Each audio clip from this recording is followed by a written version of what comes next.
everyone, and welcome to the 10th episode of the Exploring Antinatalism Podcast, a podcast all about the subject of antinatalism created by antinatalists. My name is Amanda Oldfan-Sukenik, also known as Forever Wolf Films on YouTube, and today I'm joined by the prolific author of such works as The Speciesism of Leaving Nature Alone and the Theoretical Case for Wildlife Antinatalism, Antinatalism and the Future of Suffering, Why Negative Utilitarians Should Not Aim for Extinction, and You Are Them, to name but a few, Magnus Vinding. And returning to the Exploring Antinatalism podcast, we are joined once again by the creator of EFILism, Imendham. So, hello, Magnus. Hello, Imendham. Welcome, both of you, and thank you so much for being with me today. Hi, Amanda. Thanks for inviting me. Yep. Awesome. Okay, so for our listeners who may not be aware, Imendham has already been on the Exploring Antinatalism podcast once before. He gave us a long interview in episode 7, which you can check out anywhere our fine podcast can be shown.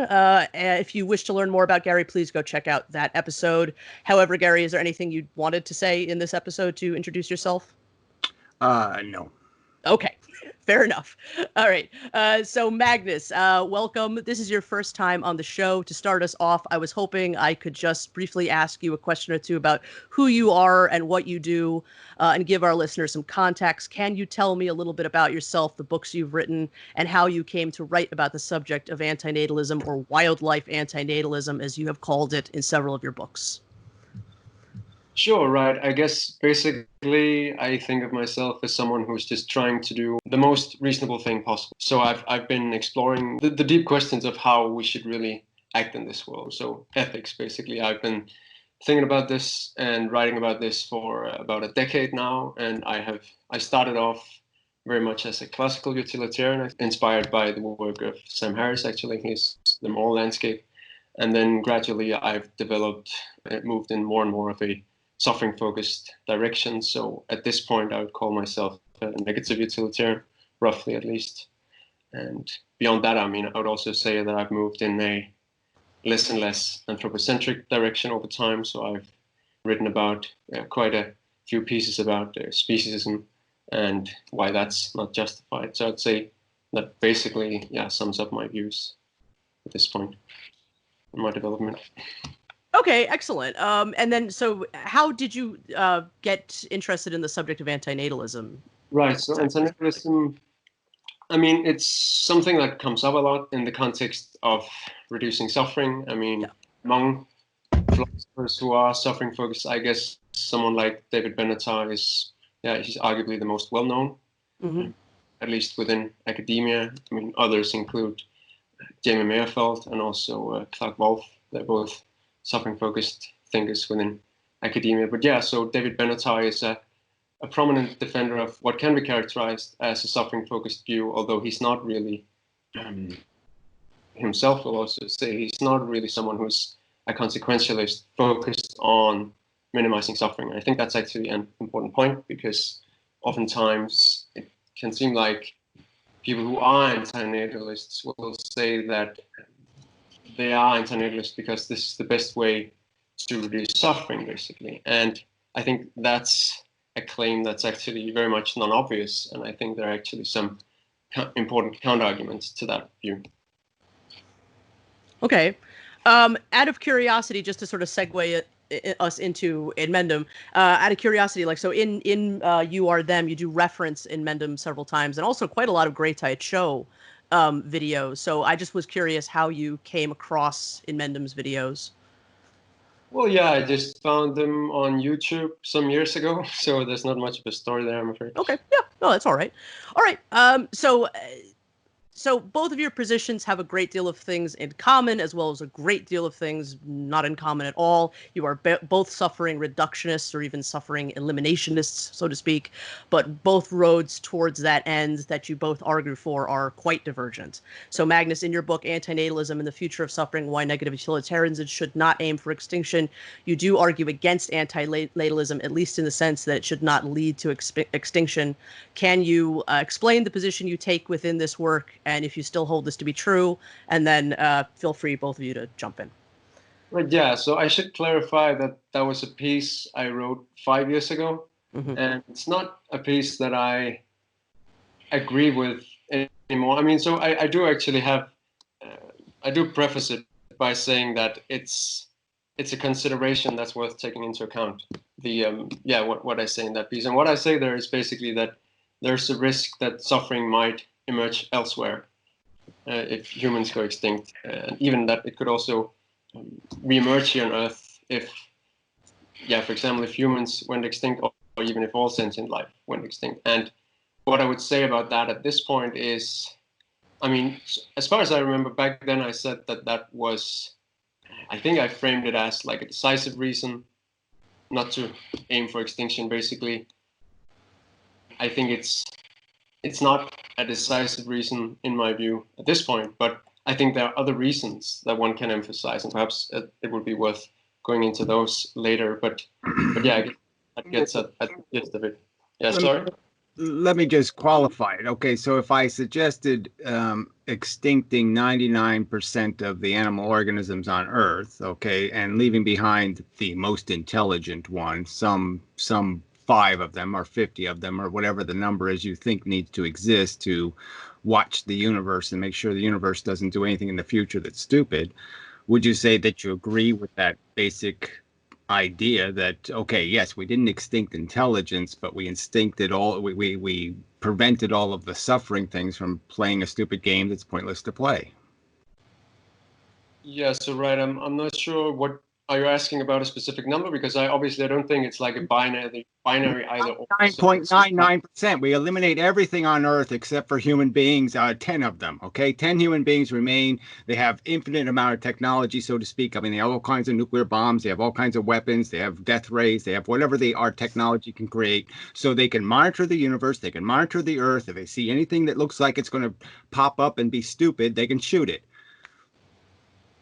Yeah, so I mean, it's in that case, I would obviously say that could be, I mean, I'm not quite sure. So you're saying this is a thought experiment where we have this, because it's not like... I'm suggesting it as a solution that preserves your worry that there may be some job for human beings to do in the future. Like, we can't die because we need to be here to prevent some future disaster. So I'm just saying a few of us put on our little janitor suits, we sit here and we just wait for some other disaster to show up and we'll take care of it because we're still here.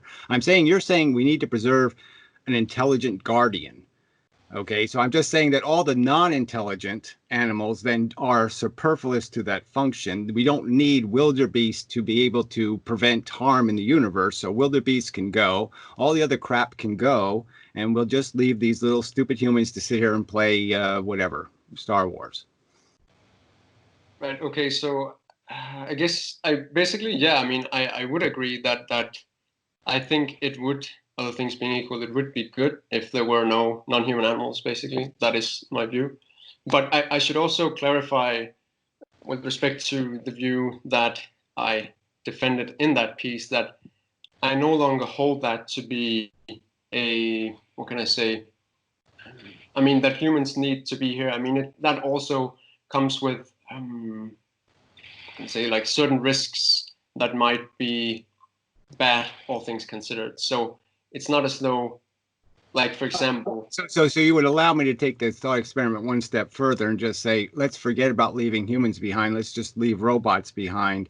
And robots can take care of it because they can figure out the simple equation and do the job for us. And so we don't even have to be here anymore. So yeah, if possible, I mean, I would say that would be a good thing, yeah. Right. Okay. So we agree. Fine. Good. Yeah, basically on that point, I think, yeah. Okay. But I think it is also worth, I mean, so when we do talk about extinction, I think it's important to clarify that, especially from our current situation. I mean, if we're not just dealing in thought experiments, it's important to highlight the many risks that actually face us. I mean, including risks of things unfolding in much worse ways than anything close to what we see today. I mean, this is what's been referred to as an S risk, that things could go much, much worse, that we could give rise to astronomical amounts of suffering in the future.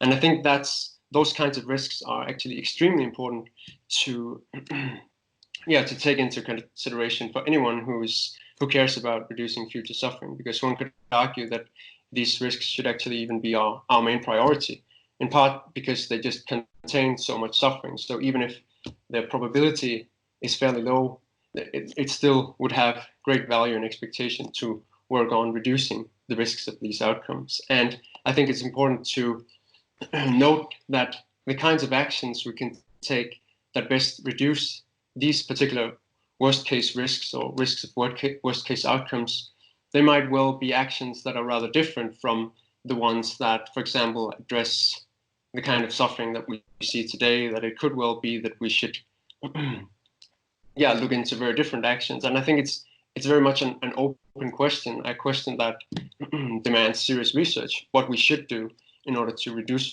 these risks. And I think one thing it includes, that at least it something that seems very important to emphasize, is actually to be very, very cooperative and to try to, emphasize that we are, those of us who try to minimize suffering, a peaceful movement, that we are against violence, and that we generally try to, avoid these worst case outcomes via peaceful means. Yeah, sorry, I just don't buy this argument at all. I mean, Nazi Germany wasn't going to be stopped with peaceful means. You had to sit there and pass rules. I mean, every single crime we have a law against it because peaceful negotiation didn't work. We can't peacefully tell people not to beat their kids. We can't tell people to peacefully not beat their wives. We can't stop rapists. We can't stop a lot of things, and we have to unpeacefully tell them they can't do it. So this whole word violence is just such a it's such a slander. I mean, what do you think is violence? If I shoot a rapist, did I do the wrong thing? Well, so yeah, I think that's a good point. I mean, obviously, we can mention a lot of cases where people commit violence in self-defense or to defend other innocent beings, and I think virtually everyone agrees that it's trivially true that violence can be justified in those cases. But it's very much to your point, actually, when you say that things related to violence. I mean, it is something that you can easily become a victim of uncharitable attacks, and that is just something that one needs to take into account when trying to create a better world. I can't play this game with words. I'm just saying violence has a definition. Fine. I'm saying if I am defending myself, you're saying it's not an act of violence. Well, if I'm defending animals caught in a concentration camp and I go in there and, Rambo the place, am I right or am I wrong? You're saying I'm automatically wrong, okay, because I applied violence to rescue something from torture. I'm saying I can't say that. I will say I'm not suggesting anybody do anything unnecessary that won't solve the problem. So don't sit there and do violence that won't fix it, okay? But if you're going to fix it, if you're actually going to stop it forever, then I'm saying, yes, an act of violence is perfectly reasonable. So, it's important to clarify, obviously. So can it be justified to go into a slaughterhouse in order to save the animals in there? I mean, given the situation in which we find ourselves, it's like it doesn't really matter what kind of ethical view you have. It's just going to be counterproductive, as I'm sure you would agree, right? I wouldn't argue that I automatically know it's going to be counterproductive, okay? I think it was very productive for the anti-abortion people to kill abortion doctors. It worked. Not too many doctors want to be abortion doctors. They don't want to put a target on themselves. So it worked in stopping abortions. It made abortions less accessible in America. Fact. So I'm just saying acts of violence do, in fact, work. You want to say they don't work, fine. I'm saying, well, they obviously do. I don't like violence. I'm not for violence. I don't own, violent weapons. I'm not a gun nut. I'm not any of this thing for some sort of war. I'm just saying I can't be intellectually honest and say all violence is bad, because guess what? Not all violence is bad. Well, but I'm sorry, but that's a bit of a straw man. I did not say all violence is bad. I haven't made that. You said anti-violent movement, blah, blah, blah. That's the word you used. It has no definition and no context. I'm just giving the word context and just making sure when somebody says I'm violent, under what context am I violent? Because I will not say violence doesn't work. I'm just saying it's situational. And I'm not going to judge all acts as being foolish or stupid or unreasonable because one act is. No, all acts aren't. So I should clarify, I haven't said that you are violent. I hope That's clear. Lots of other people have in this context. So I'm just clarifying that I haven't said any such thing. Assertion that there's a lot of people who are claiming I'm a violent anti-natalist, or I'm an activist anti-natalist, or I'm all these things. I'm just saying that as soon as somebody brings the accusation that no one is allowed to have an aggressive plan, I'm not going to agree with that, because maybe some aggressive plans are perfectly satisfactorily reasonable. Now you want to get yourself killed to go rescue some animals. How am I going to say don't do it? No, I'm not going to say don't do it, because I have no way of saying it's the wrong thing to do, because there is a fact that the animals are being tortured. It is a fact that you may prevent some measure of that torture. So why would I lie and say I automatically know it's wrong? Well, I mean, of course, saying automatically no is a strong claim, right? But we can still talk in terms of probabilities here. And I think it's important to keep in mind that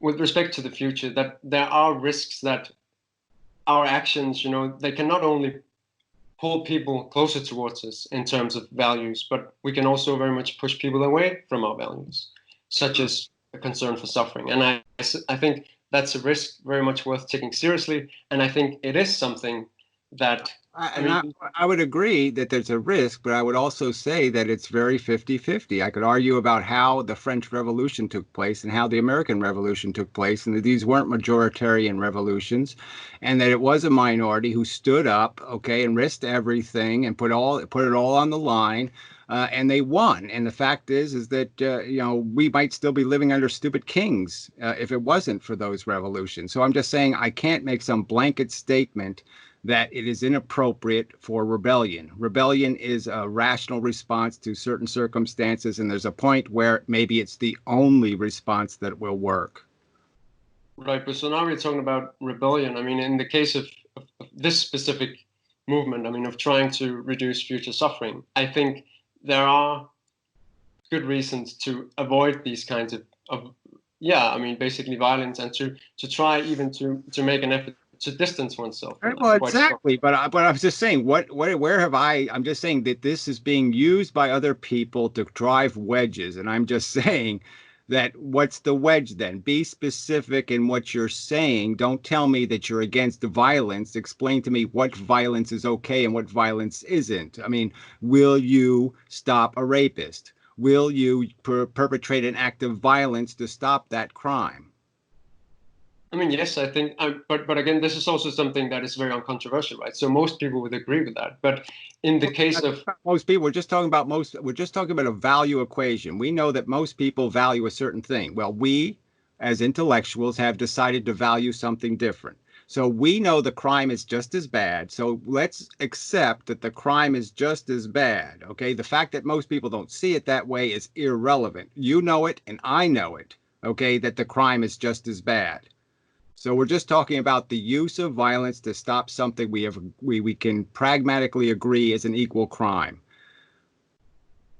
Sorry, so the equal crime in this case is? Well, let's just make one up. A rape of a woman, a brutal beating and rape of a woman. And right now there's a pig in a cage, never seen sunlight, never seen daylight, has been artificially inseminated to have many more piglets than it could possibly even feed. And that's all the life it will ever know, and then it'll be slaughtered. Which one do you think is a more elaborate sentient crime? Yeah, sure. I mean, in that case, I would say, other things being equal, violence is justified in order to save this being from a horrible fate, no doubt. But so that's all the qualification I want. All right, I'm just saying that this isn't as simple as just saying, we need to be anti-violent. Well, yes, we need to, as you state, as a pragmatic thing. This might be in our best interest to negotiate first. Of course.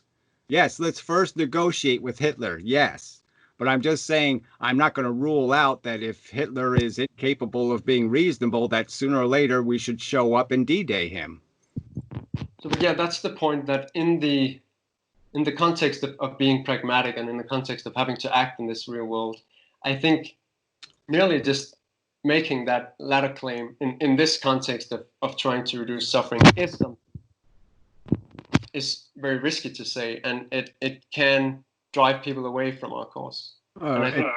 Well, I'm just saying they have to be unreasonable to be driven. That would be my argument, because they obviously don't really care. They really don't understand that the animal is being tortured. They're just pretending, like everybody else, like regular people are just pretending it's not happening. It's not a real crime. It's not something to get upset about. I'm just saying, if I did the rape right in front of you, you would see it. You'd be clear to you, this is a problem. This shouldn't be accepted. Yet you're saying we all should accept the other problem. You're saying everybody should just de-emotionalize and deconstruct into some other kind of being except for a rational one. So you'll go to war for your causes. You won't go to war for their causes, is all you're saying. If it's my cause, it's worth it. If it's your cause, it's not worth it. And if you think that's being rationally consistent or good for the cause, I'm saying those kinds of lies, okay, in my opinion, are bad for the cause. Well, that's reasonable. I haven't said those things. So, I mean, so obviously my case is purely a pragmatic one in this case. So I'm saying that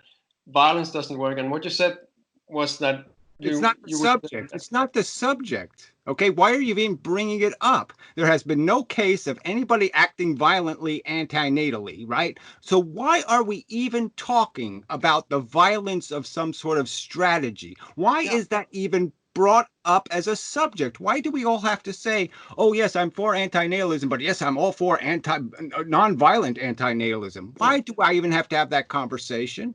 I mean, so I so strongly agree with you, but the reason why is that this is what most people think about as the first thing when they hear about negative utilitarianism, for example, the idea that we should minimize suffering. It's just the first thing that springs to mind, and that's why it's so important. I mean, I should clarify that the point I'm making here is not directed at you. It's as a movement in general, it's really just important that we distance ourselves strongly from violence. This is not a personal point, I should clarify. It's simply because most people are unfortunately rather unreasonable. Most people are heavily biased against views like negative utilitarianism, and so they will portray it in the least charitable way possible, and they will associate it with violence intuitively, and also try to imply that it must, that it necessarily implies. I haven't seen that, frankly. I've never even seen Bennett have to face a single question about violence. Well, I'm not talking about. I don't necessarily believe that this argument is a real argument. It seems to me exactly all it's intended to do is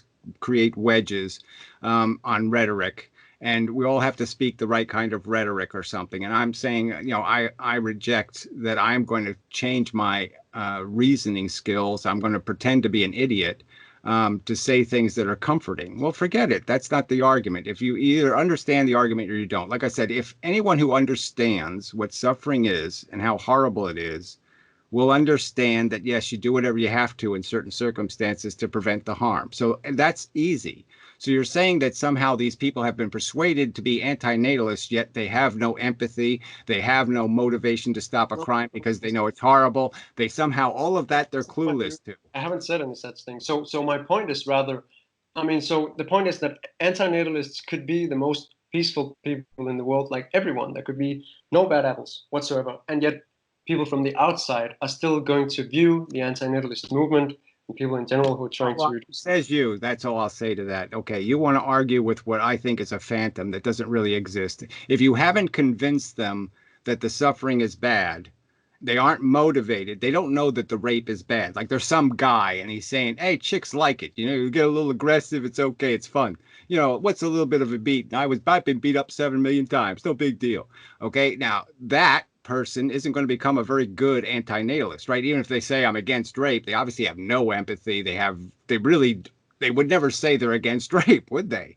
No, they wouldn't, because that's their attitude. I'm just saying, if somebody doesn't already understand the argument, okay, this subject about how we stop the torture, right? And this isn't like this is about some sort of benign torture, like the torture just popped out of nowhere. We know the torture is imposed, okay, by our policies, by our behavior, okay? It doesn't just pop out of nowhere. It pops right in front of us by mechanisms we are in complete control of.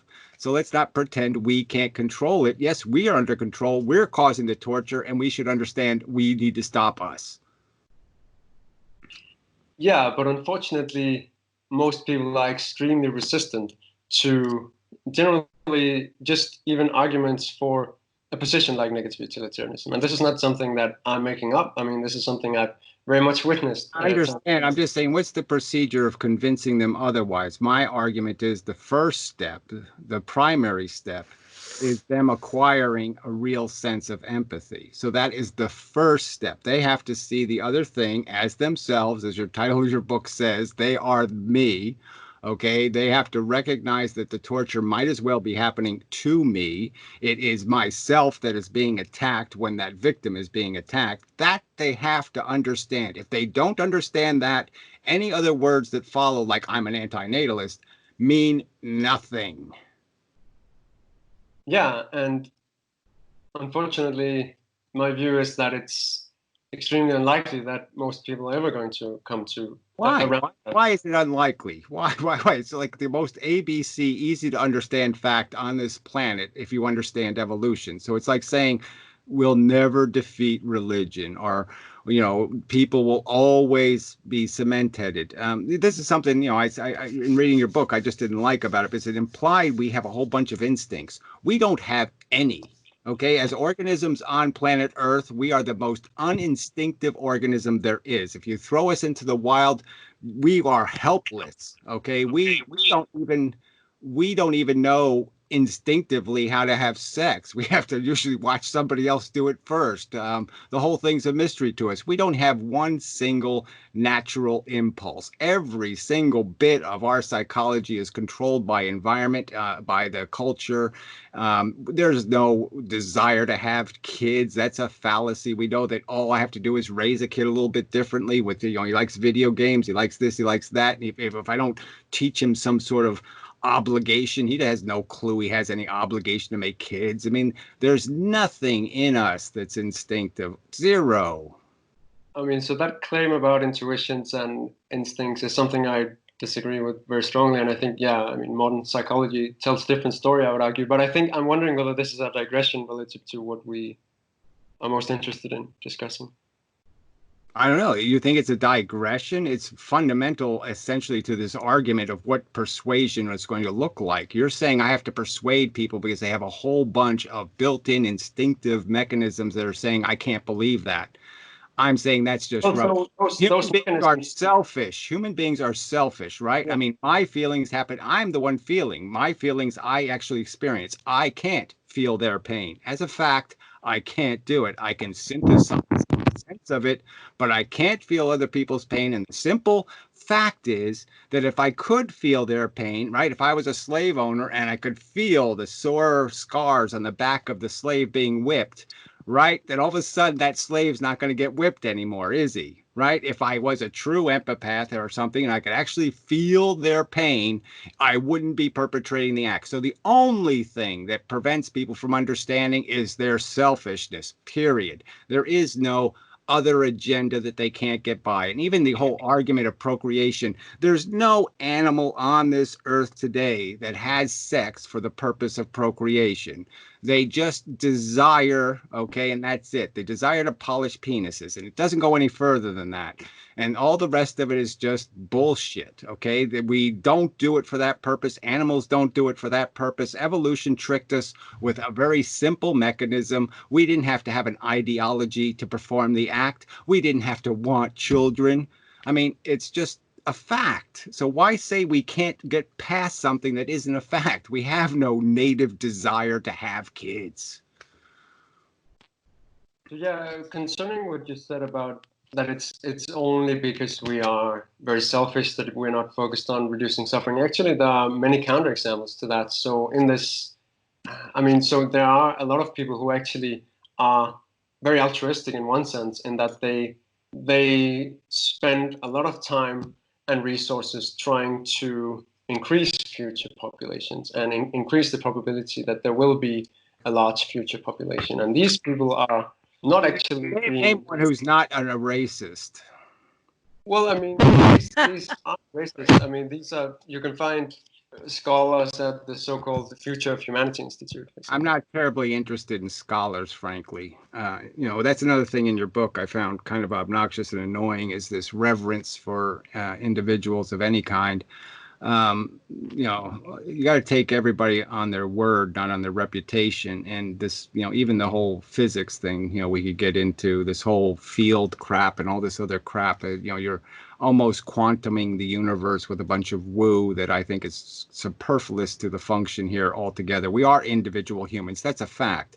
And we're not in any way connected. There's no part of the universe that's jumping between my brain and your brain and give me special knowledge of your existence or special knowledge of what's happening to you or any of that crap. We're individuals. That should be very clear for anyone who's read my book, that's, I mean, basically that I agree with that view. I know, but that's not the way you said it. So you kept, I mean, there's the word field has to be in your book about 778 million times. And it's no way to describe what human beings are. Human beings are not a field. They're not connected to each other. And that's one of the big problems is they're not connected to each other. They don't have information about what's happening to each other. They have no frickin' idea. So that latter point, I agree with you.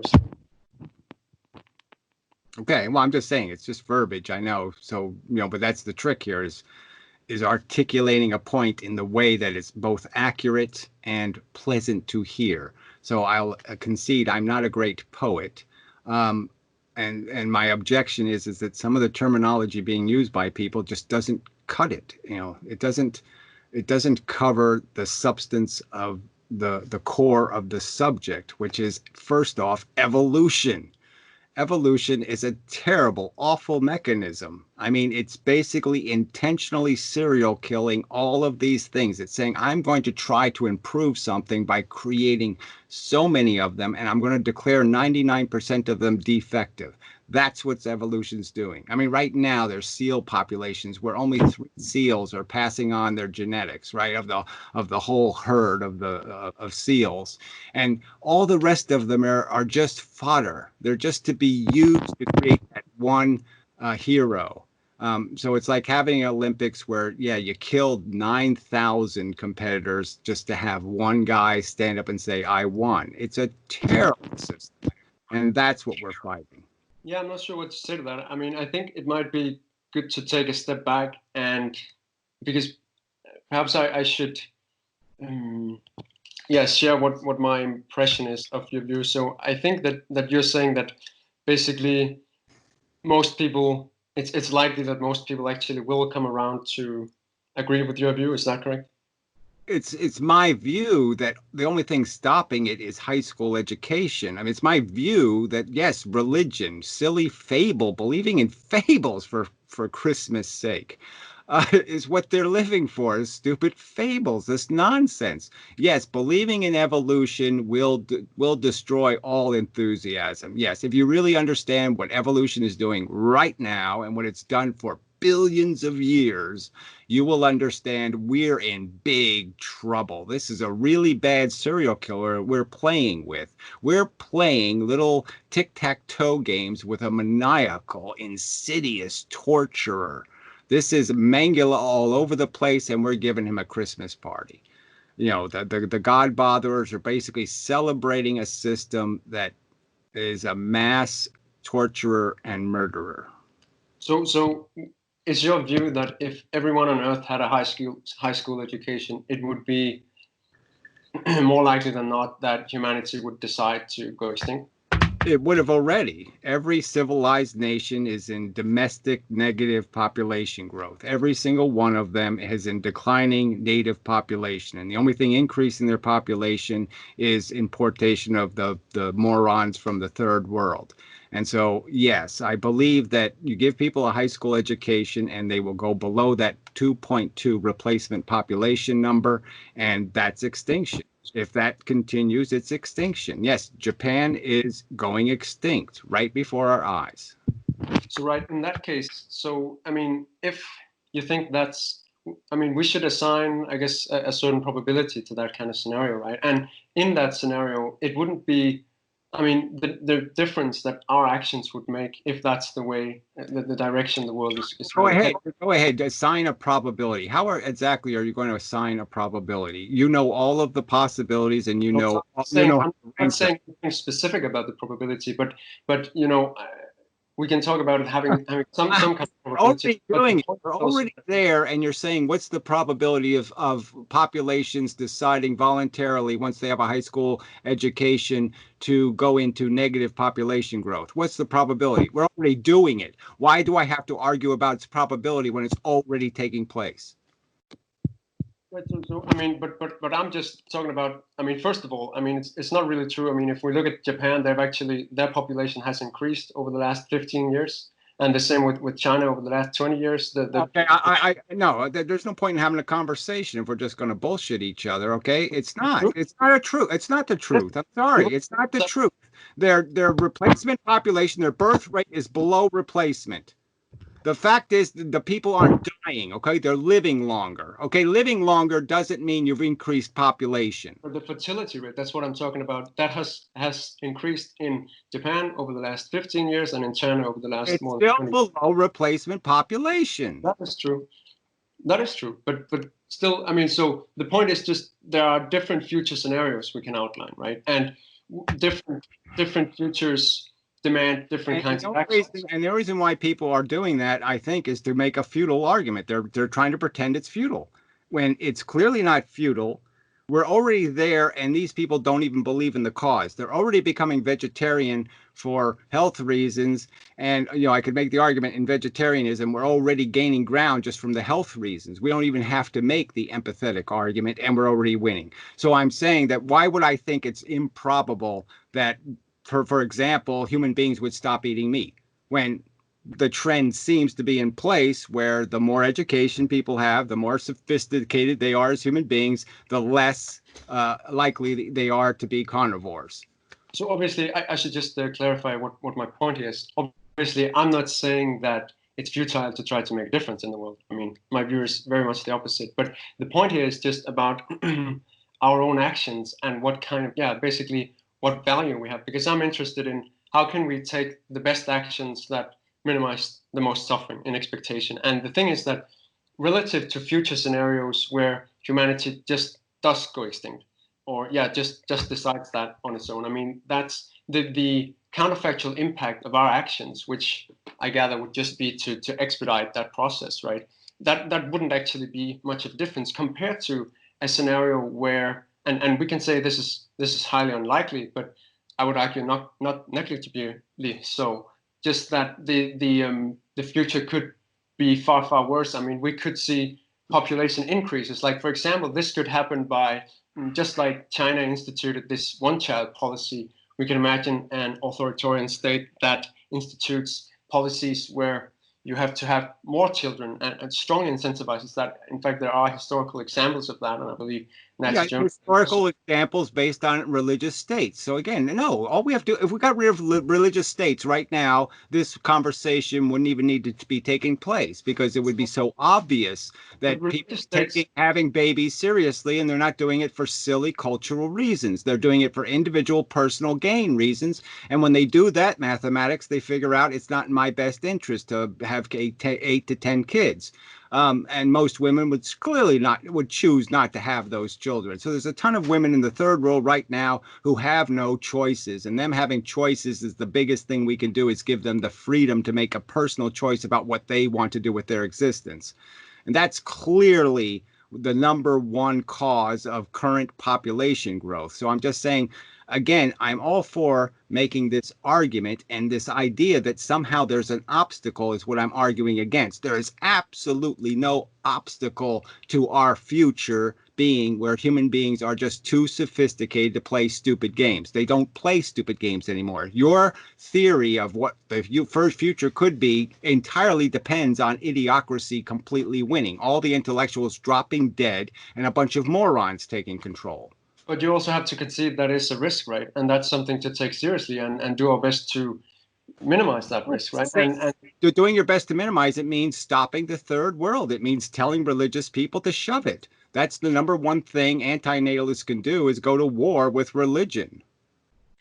Right. So, but religion still isn't the only risk of future suffering. I mean, that would be a very strong claim. I think it is the only risk, okay? There's no rational way that somebody becomes delusional about the function of human beings. We all see it. We all watch our parents degrade and die. We all watch maybe our brother and sister drop dead for some stupid reason or get killed in some horrible way or be paralyzed. We see people born with ALS. All of these realities face every single individual. And I'm arguing the fact is, if they're not driven by some moronic culture to keep stepping into that mud, that they will choose not to step into the mud.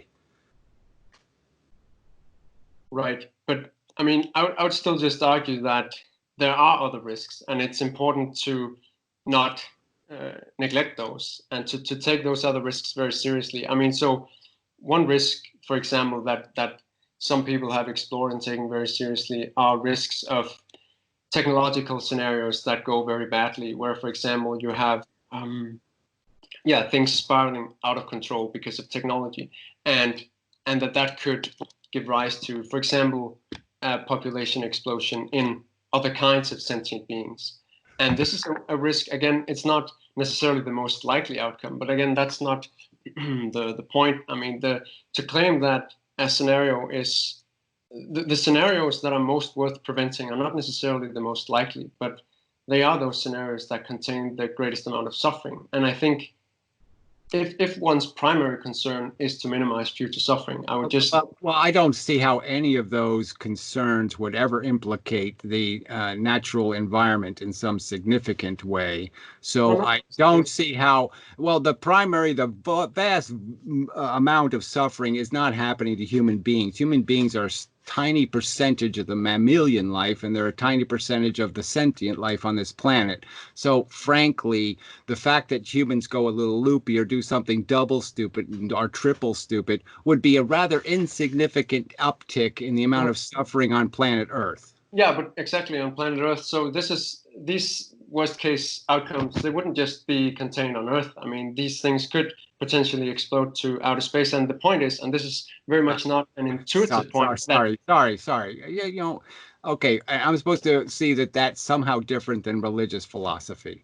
This whole belief in space travel or space colonization makes absolutely zero sense. I mean, the amount of money, the amount of resources, the money, technology you would have to apply to create any kind of population anywhere in space is an insane expense. That we are not in a natural environment where you could have a kid for free and feed him for free. There's no free lunch out in space. So, human existence is going to be preposterously expensive in space.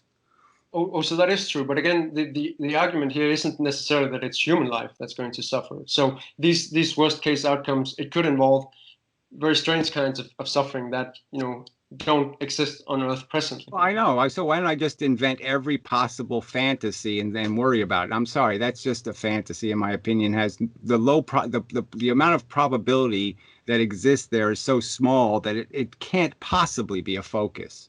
So, but that's the point, and that's very much where I disagree. So I agree basically that it is by no means the most likely scenario. But if we again take an expected value framework, it is true that the disvalue in such a scenario would be so great that it actually does merit concern, because the population increase, it could be millions of times bigger than anything that could be contained on Earth. And that is very much not... I mean, this is like not seeing the forest through the blueberry bush or something. I mean, you're getting distracted by something that has absolutely nothing to do with the reality of the scope of a real risk.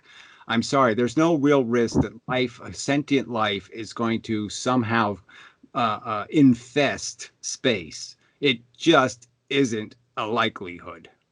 I'm afraid there is a real risk. I mean, so there already how is the real risk? Explain it to me. I mean, how rich people decide, or whatever the mechanism is, to decide to in some way enslave billions of people on Earth, because they all have to work every day for 12 hours a day to be able to finance this project in the first place, even get it almost off the ground. And again, there is no exponential growth in these atmospheres. None of these atmospheres support life. There is no free lunch. There's only the very expensive lunch. You have to build a new environment for every single human. Has a new environment has to be built for them, a whole new planet for it to live on eventually. It doesn't matter whether it's, what's sentient life? Dog, cat, I don't care. It has to be sentient. If it's not sentient life, it's not a risk.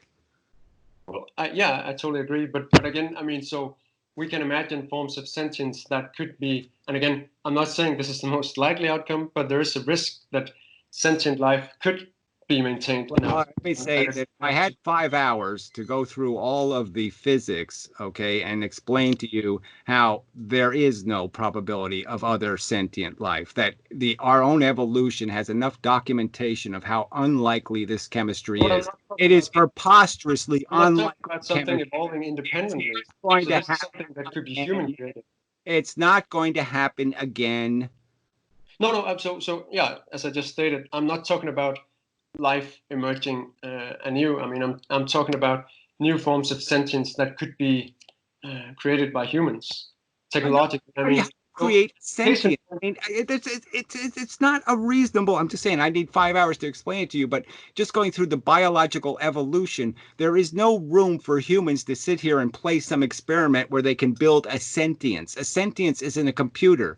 The obligation isn't to add 2 plus 2. The obligation is to feel something. You're not going to create the whole big theater that our 100 billion neurons are creating. You're not going to create an artificial one. You're not going to create feelings on an iPhone. It's never going to happen. So I'm not talking about iPhones here, but there is actually, so as a case in point, scientists have recently been able to revive the brains of pigs in little chambers. So, and that's just, I mean, that's one horror example of how we could actually create disembodied sentience. And who knows how does that disembody sentience? How does that do that? How is just, you could cut off my head. The fact that we could cut off my head technically, right? A guy almost did a chainsaw, cut his head off. And they kept the guy alive, okay? Because they were able to stop it and then they get the blood circulating again, blah, blah, blah, blah, blah. If I was a head in a jar, I'm not a new form of sentience. I'm just a guy without a body. Right. So this is, again, so it comes down to the ethics of risk. I'm not talking about this being the most likely outcome, that there necessarily is sentience in these pig brains, but it's nonetheless a risk worth taking seriously. And yeah, other things being equal, we should obviously not do it. We should not revive pig brains in jars like that. Yeah, well, I think Mengele's experiments is one part of what you could call was the Holocaust, but I would argue it's a really tiny part. Okay, so you want to worry about a scenario where Mengele starts playing with decapitated pigs. Fine, I'm saying it's such a tiny, tiny, tiny problem compared to what nature's doing every single day, every single hour, every single microsecond. Yeah, I strongly agree with that. But again, so the point about these brains was simply to give a sense of that there is a real risk that disembodied sentience is possible. Well, I don't think it makes any difference whether it's disembodied or not. I don't care whether I'm disembodied, frankly. I would probably prefer it, frankly. If you can put me on a skateboard and just my head floating around on a skateboard, I'd probably go for it. Right. So the point there was simply that in a scenario with space expansion, and again, I'm not claiming that this is the most likely scenario, but in such a scenario where we have space expansion, one could, if disembodied sentience is a possibility, that could increase, mean that there could be a much greater potential for. Yeah, right. Okay, so I can disengage the whole subject by just imagining the universe is preposterously huge. So let me just imagine that there's aliens on some planet that are doing all these things you're suggesting we will someday do. Well, they're already doing it, and the space is going to be. I'm just saying I can make that up just as easy and just say, okay, now I have reason to say somehow humans can't go extinct, but somehow they have to fight the aliens who are disembodied. That's not an argument I've made. I mean, the whole thing is just premised on some unrealistic view of what the universe is doing. The universe is making little rocks that bang into each other. That's what the universe is doing. It's not making sentience. It's not making thinking. It's not making intelligence. It's not making any of that crap.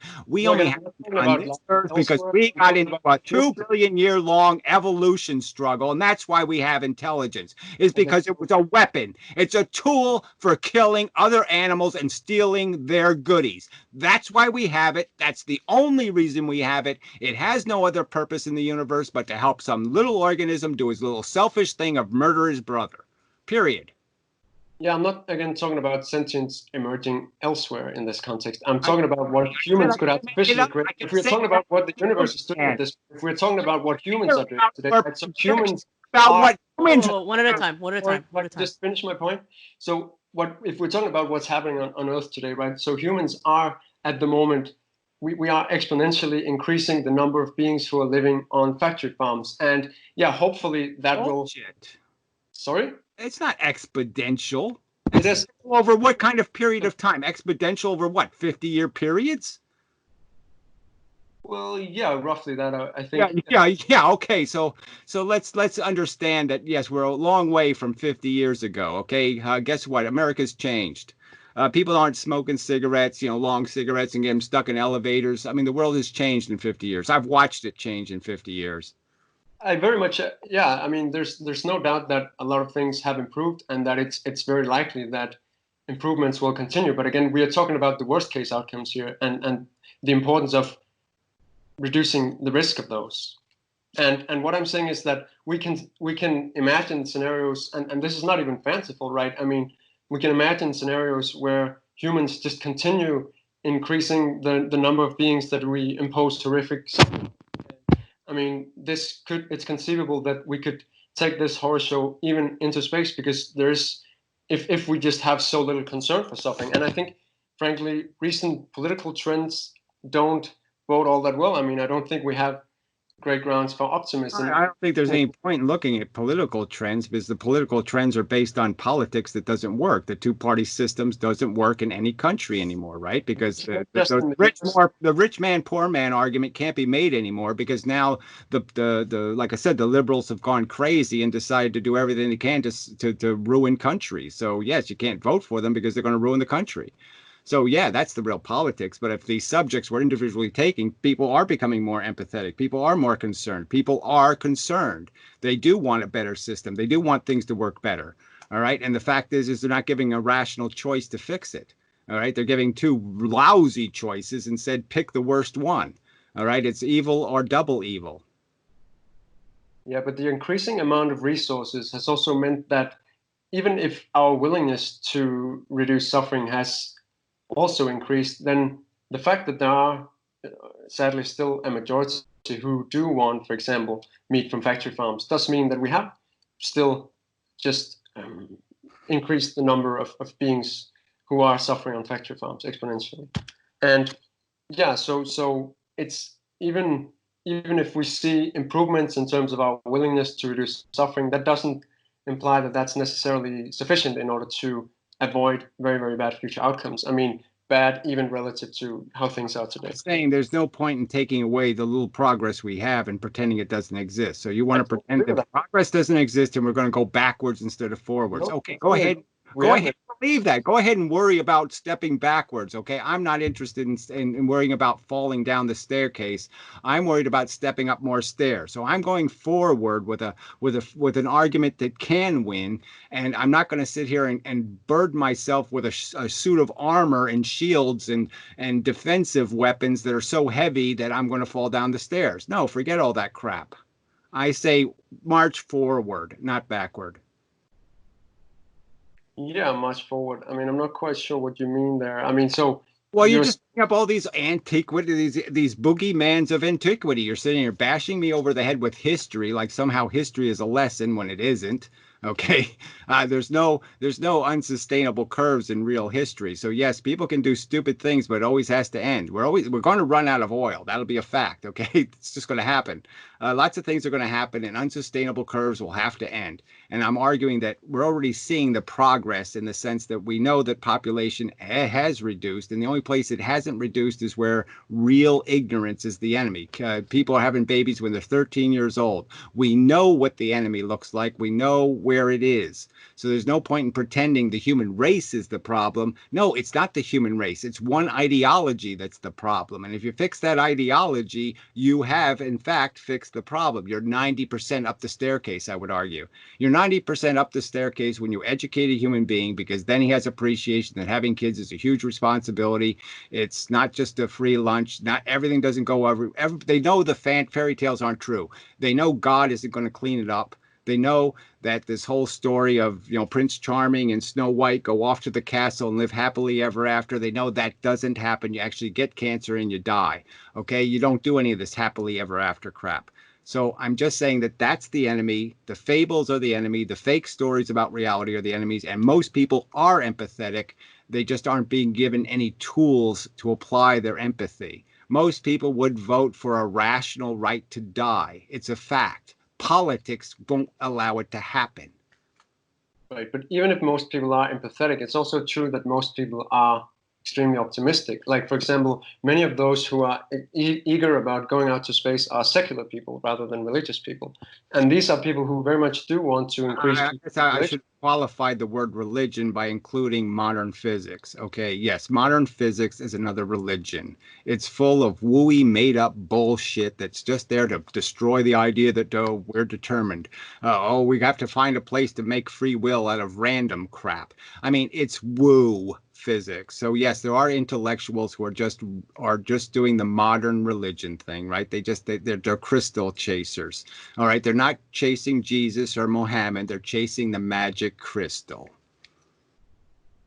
Right, but most people, or not necessarily most people, but many people are still very optimistic and secular. So it's not the case that it's just you can, for example, get rid of religion and then we will have a population who are concerned. I'm just saying that the majority of the population will be within the boundaries of rational, in my opinion, so you have some hope, okay? I'm saying, yes, intellectuals can go bad, but intellectuals are usually more reliable than the dumbasses, so I'm saying intelligence usually helps you navigate reality better. So, yes, the fact that some intellectuals get lost and go chasing unicorns is a liability, but it's not a decisive liability, in my opinion. It's not the one that's going to decide the end game. But I would still argue that it's important to reduce the risks of bad outcomes that could, for example, result. All right, let me go back to my original argument then. All I have to do to defeat that argument, okay, to say that I can just make that argument right now, I could just say, let's imagine that there's another place in the universe where there's something like a human being, and all those human beings have gone catastrophically silly and are cutting the heads off pigs and throwing them into space. Whatever your scenario is. So now I've defeated the argument that we can't clean up the mess anywhere because somehow the mess is in forever and ever, and we have to go clean the whole universe, even though I can point out to you it's physically impossible. There's no way to get there in time. Time won't allow you to get there. You can't change anything. You can't fix anything. So to me, these scenarios are just created for the fact of let's create pause for some reason why we can't fix this the simple way. Let's just sweep the dirt into the frickin' dustpan and throw it in the garbage. This is not complicated. Right. So let me try to explain where I'm coming from with my perspective. So my perspective is that, well, here we are, and we can foresee different possible future outcomes, and some of these future outcomes are a lot better than others. And what I would argue is simply that the very worst futures, whatever we imagine those might be, but that these merit a lot of concern, and these very worst futures that could risk emerging, we need to address those. The worst future would be the annihilation of human beings and letting Tyrannosauruses, having leaving behind some Tyrannosaurus DNA that allows them to take control of the earth again. That's the worst case scenario. The worst case scenario has nothing to do with human beings doing something. Nature is already fully equipped to do all the torturing that's possible to do. They find a way to have every little surface on this planet is covered with something killing something else. Nature knows how to be a sadistic, torturing murderer better than any of us could possibly. We can't do better than nature. Nature has got the patent. They're professionals at it. But yeah, I'm afraid we could do worse in that we could, again, spread life elsewhere. And again, I'm not saying you can keep saying it. You can keep saying it. It's a delusion. I'm sorry. I can't even. I can't. It's just like saying now I got to think about. Oh, God could really exist. I mean, it's not really physically possible. It's really not physically possible to infest another planet with life. It's not physically possible.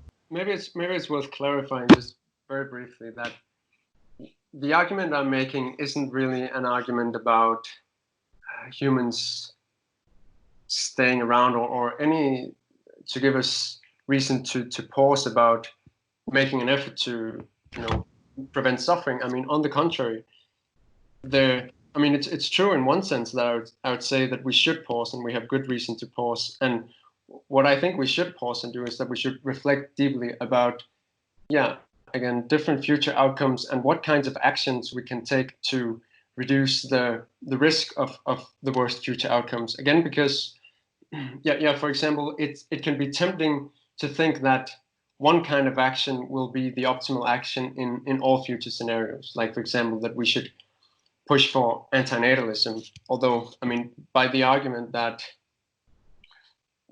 humans actually reduce suffering, say that human antinatalism might be a bad thing, because it could in turn increase the number of animals in the world. But I mean, not that we need to go there with this, but just when it comes to the future actions that best address worst case risks, I mean, I think we should be skeptical about great confidence in the claim that, for example, we should just urge humans not to procreate. All right, let's say we narrow the problem to something like feral cats. All right, and say you want to prevent the existence of feral cats. Now, there's certain policies that could do that, right? You put a policy in that people can't own a cat without a license. You go to jail if you have one without a license. You go to jail if you breed them without a license. You know, you could have real policies that prevent the escapees. Okay, now what do you do with the feral cats that already exist? Now, my argument would be extinction solves the problem. Okay, so you round up the ones that exist, put them humanely to sleep, and now you've eliminated the problem. It's gone. I'm saying that's the method you think. Why would I think about these kind of scenarios where somebody could hide cats in their cellar and they could be breeding cats and then have an explosive population of cats? Or I don't know, why should I worry about all of that kind of crap when I know what steps will solve the problem? I know that it's just like if I want to stop a little kid from having a baby when it's 13 years old, there's certain things that will make it less likely that that'll happen. Why don't I just do those certain things? And why should I worry that somehow doing the right thing will be the wrong thing? You're almost arguing as if we have to sit there and pause and be concerned that somehow if we extinct the human race, that somehow the universe is going to be terribly impacted by this event. That's a complete straw man. So I haven't said any such thing. I should clarify. Well, then what's the concern? What's the concern? If the end game is extinction, why should I worry about nanotechnology or humans in space or all this other stuff? Of course, I'd be against humans in space. So if we're moving in the direction of antinatalism, I don't see a whole bunch of people saying, yes, let's shoot humans into space. Right, but this relates to a bias that's called the illusion of control, that basically we systematically overestimate the degree of control that we have over things. And I think this can be a similar case. I think just because you oppose space colonization, that means that we can necessarily, as reasonable people, prevent that from happening. I'm saying even if it's most likely that we won't colonize space, there's still a serious risk that space colonization is going to happen. Give me an example then. Give me a for example of where we've totally underappreciated some kind of risk. I mean, everybody was worried about nuclear bombs. We fortunately have been able to control them. It's not, I would argue, mad. You know, mutual assured destruction isn't a very good control mechanism, but it has worked so far. So what would you bring up as an example of this thing that we thought we were in control of, but we weren't? No, actually, nuclear bombs are a good example, because people did think that it would be impossible to make nuclear. And that's an example that's often raised, I believe. Well, who thought so? I mean, again, before they understood what physics was, of course, cavemen didn't say stick, me blow up 4 million megatons of matter with stick. I take atoms out of stick and blow up everything. Of course they didn't. But so conversely, would you say that we are taking fully into account all relevant future risks? I didn't say that. No, we're not. I just said the method we're using to control them isn't the best, but it's working, and that's a fact. It has worked. So I'm just saying that. You can say that, okay, so, yeah, some nuclear plants have melted down, so we overestimated our control. What would I argue is that the only control we didn't exercise was the control over capitalism, that it was always capitalism that made nuclear plants fail, not the technology itself. It's the way we implemented it. So it was a very subtle miscalculation that got us into trouble, putting it in the hands of people who have a greedy interest to cut corners. That was the problem. But wouldn't you say that there's also a risk that, for example, capitalism could spiral out of control and things could get much, much worse than today?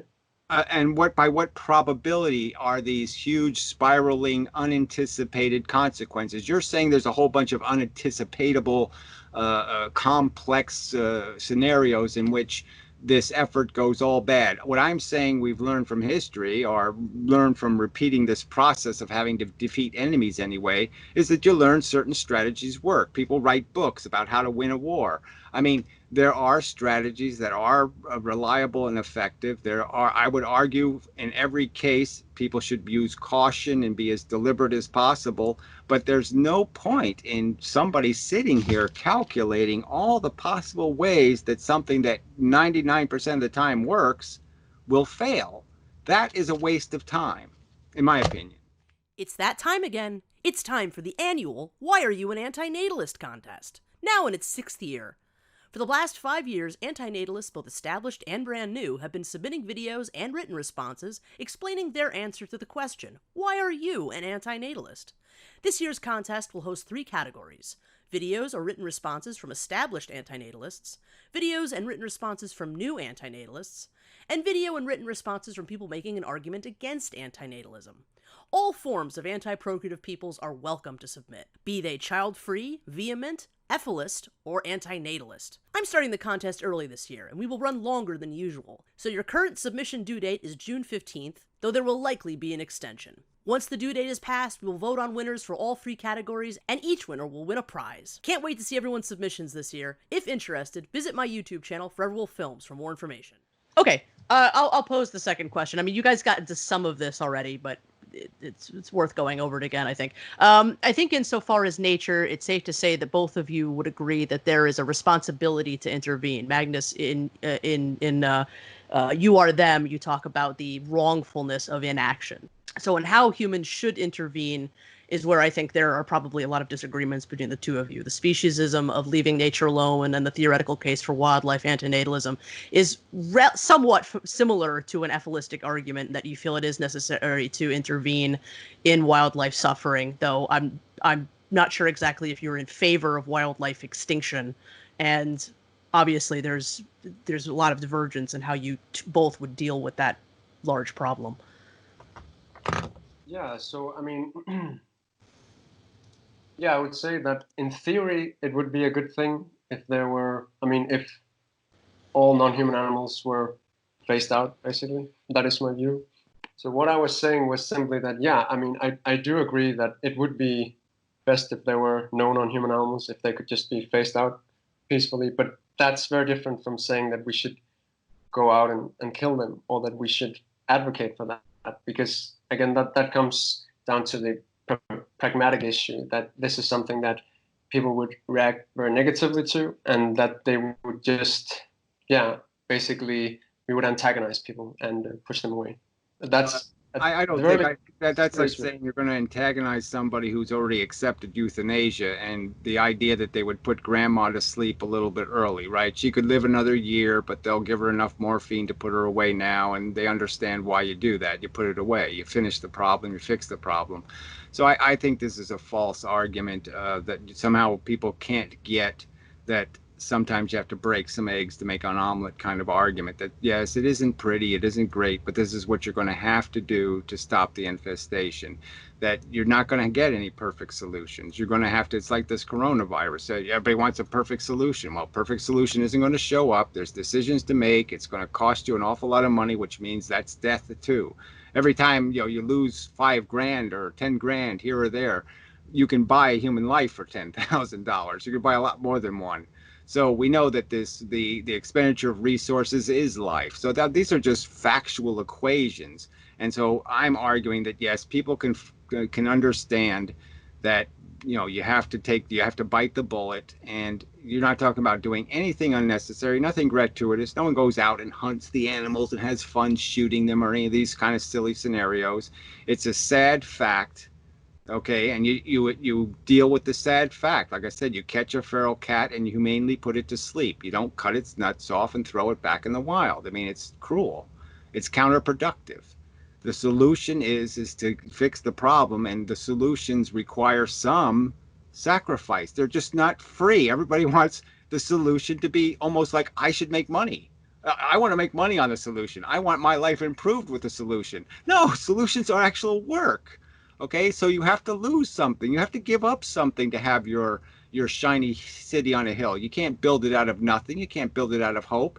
And to rescue something is just as much work as to build something. Okay, it's the same thing. So you know you can't build it for free. Why do you think you can rescue it for free? No, but I mean, I'm not talking about any free solutions or perfect solutions. Again, I mean, I'm not saying that. Yeah, obviously that we can find any painless way to phase out sentient beings in nature. I mean, the point is just that, yeah, it Well, comes here's the back. simple solution. I'm just saying the end game is going to be the end game. I'm just saying to try to do it in any kind of phase out way, number one, would cause so much environmental mess. Okay, I mean, if you let's say we phased out wildebeest, well, then the lions starve and these other animals overbreed and all this other stuff happens. So obviously, there's phasing out isn't going to work. It's either you wipe them out or you don't wipe them out, and it's all just about how. So you either do it quick and painless. That's what you're looking for. Quick and painless end to the existence. It was better never to have been. There's absolutely no reason to keep maintaining its existence. So if you humanely, without it even knowing it happens in like 3/4 of a millisecond. Why the heck would anybody say bad solution? Oh, that was terrible. What a horror. There's no horror here. Yeah, I believe most people would see a lot of horror there. Well, you say most people would see that based on what logic? Again, it's like saying I see horror when I put the Karen Ann Quinlan to sleep, when I finally turn her respirator off. Is everybody supposed to say, oh, how horrible, that was awful, let's kill that guy? He turned off a respirator. Well, what I can say is that my experience is that people do react extremely negatively just to the argument that. All right. Well, I'm just saying then they don't believers then. If they're reacting that way, then they're not believers, obviously. Obviously, the only people that react to Karen Ann Quinlan being humanely put to sleep are the religious nuts. The only people who react are people who have a political agenda or some other attitude. It has nothing to do with the facts. The facts are demonstrable and clear that this is a good thing, not a bad thing, that keeping people alive artificially sucks. Nobody wants to be Karen Ann Quinlan. No one wants to be in that position that's rational. Only a religious kook would say, yes, keep me alive. We know that's the truth. So I'm just saying the argument's no more complicated than explaining why it is humane to turn the respirator off.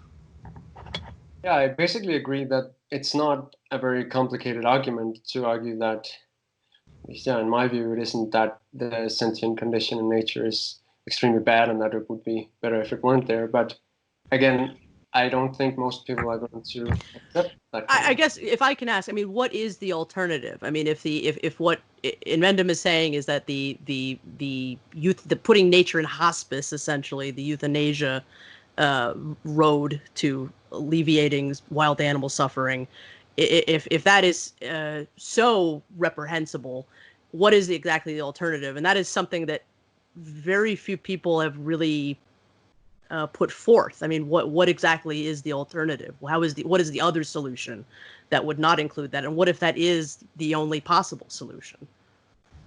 Right, possible solution, but I think it's, and again, this is perhaps not going to be received well, but I would refer back to these other kinds of risks again that I would argue, have to take seriously. And I think if we become associated with ideas and views that people see as repugnant when it comes to, for example, what we do about the problem of suffering in nature, I think there is a very real risk that we will make our prospects worse when it comes to reducing suffering in these other future scenarios that I, again, would argue that we should take very seriously. I agree. I would agree with you that the optics of it are not great and it's a problem. But I also fear that if we put that above what the only solution might be, we may miss our only opportunity of actually be able to do something real about it. So, right, but here I would again just point out that the suffering that is going on in nature, I mean, it's unfortunately, so there are a few considerations here. So one is that I would argue that it's just extremely unlikely that people are ever going to decide to do something about it on a large scale, and especially of that kind of nature that is, I mean, so altruistic actions where we try to reduce wild animal suffering by, basically by extermination. I think that's extremely unlikely to ever happen. Okay, so just tell me it's unlikely that we'll ever have a right to die. It's unlikely that, any of these other subjects where progress has been made. Clear progress has been made on the subject of the right to die. Clear progress. People are moving to understanding the empathy of saying life can be harsh, brutal, and unnecessarily harmful. And you're saying it's impossible for the human race to evolve any kind of notion that animals are in jeopardy. That if I explain to them that 10,000 immature sea turtles have to be killed for every mature turtle, they can't understand that argument. They can't understand that that's basically serial killing, that you're killing thousands of fully capable organisms in brutal and horrible way to make one mature one that can lay eggs. They won't be able to understand that logic, that that's a horrible circumstance, and yes, clean it up. Yeah, I think many people can actually appreciate that argument. Presently, many don't, but I think what is extremely unlikely is that people will ever embrace. Okay, I don't care about this unlikely part. I just care about a rational argument explaining how you say it can't happen. All right, because that's what I'm not seeing. I'm not seeing this argument explaining how when I say to you that humans are getting smarter, that they are becoming more intelligent, that people like Sam Harris do show up and they point out you don't have any free will, silly person, you're a frickin' robot, and they do buy it, they do understand it, they do catch on, all right, that there's every evidence that as people become more and more intelligent, they become more and more cynical, they recognize the game is incredibly stupid, that deserve has nothing to do with it, that this thing is a real crapshoot. I mean, who's going to get shot next doesn't have anything to do with how big an asshole you are or any of this justice thing. The whole game the humans are playing is now mocked by people.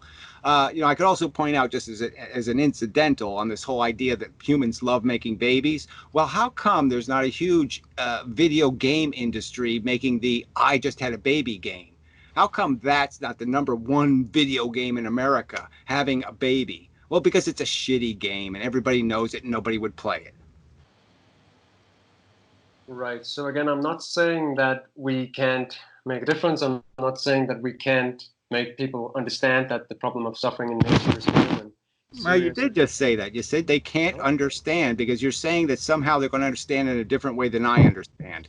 And no, I think they can understand that the feral cat problem can't be solved with a magical solution where we fairy tale go out there and say we're going to give every cat a wonderful life and everything will be just fine.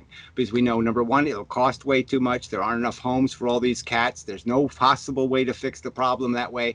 And they can understand that it's just not practical to do it any other way than as quickly and as painlessly as possible, and this is the only choice. We have to say it's enough. This cat had enough fun, the game's over.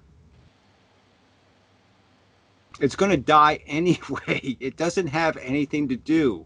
It doesn't need to live so it can cure cancer.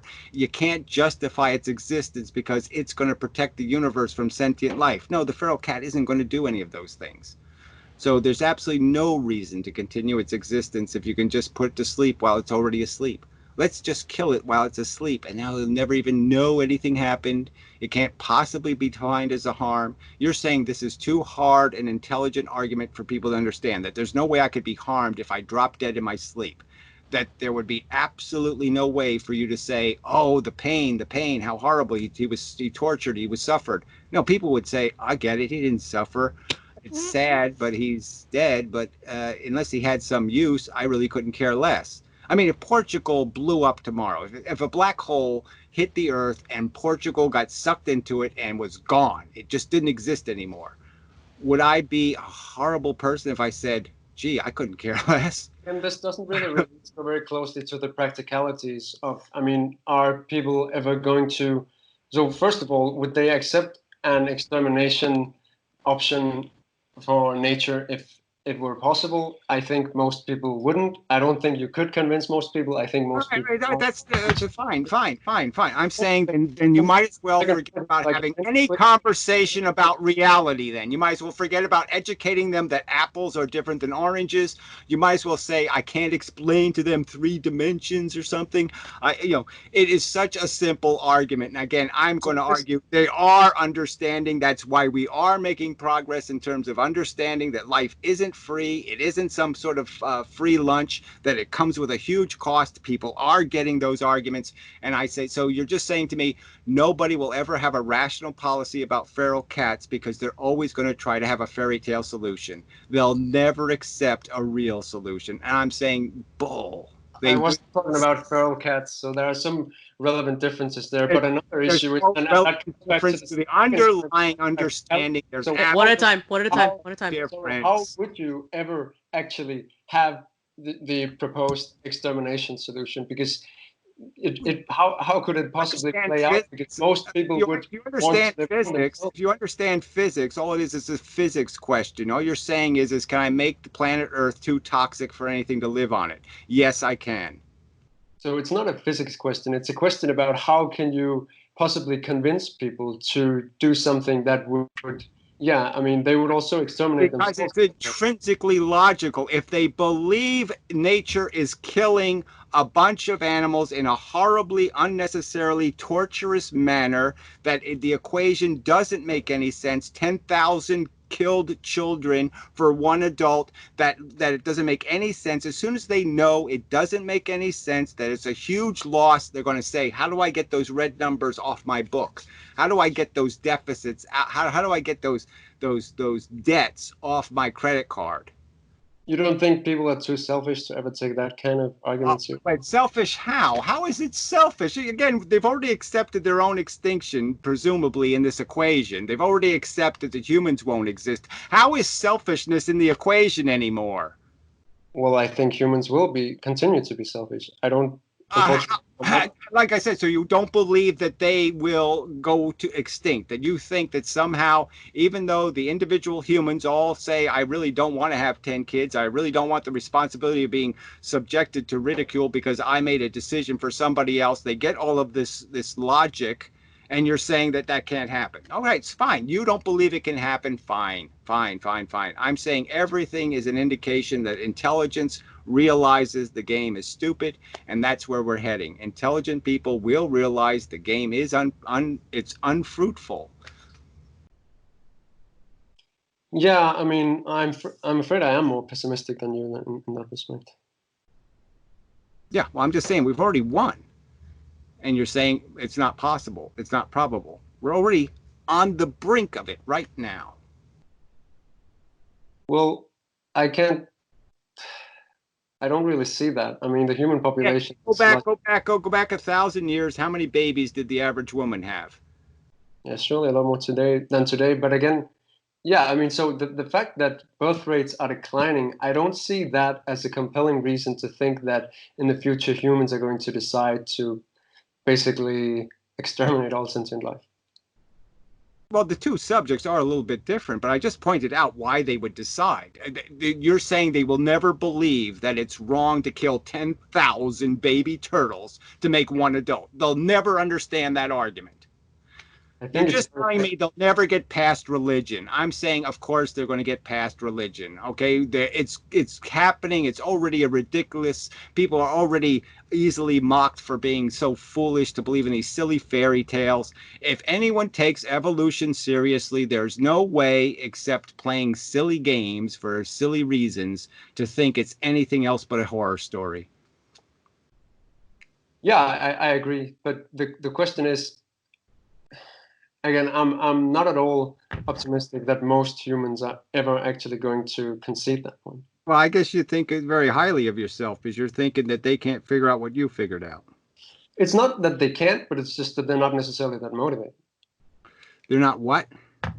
Motivated, sorry. Motivated to do what? Again, I wasn't motivated to give a damn. I was the selfishest creepoid on this planet, and it fell on me, unfortunately, like a little ton of bricks fell right on my little selfish head, and I figured, oh shit, this isn't just about me, is it? Oh damn, I was hoping this whole show was just for my self-indulgence. Oh, there's responsibilities here. Oh, I figured it out. If I can figure it out, anybody can figure it out.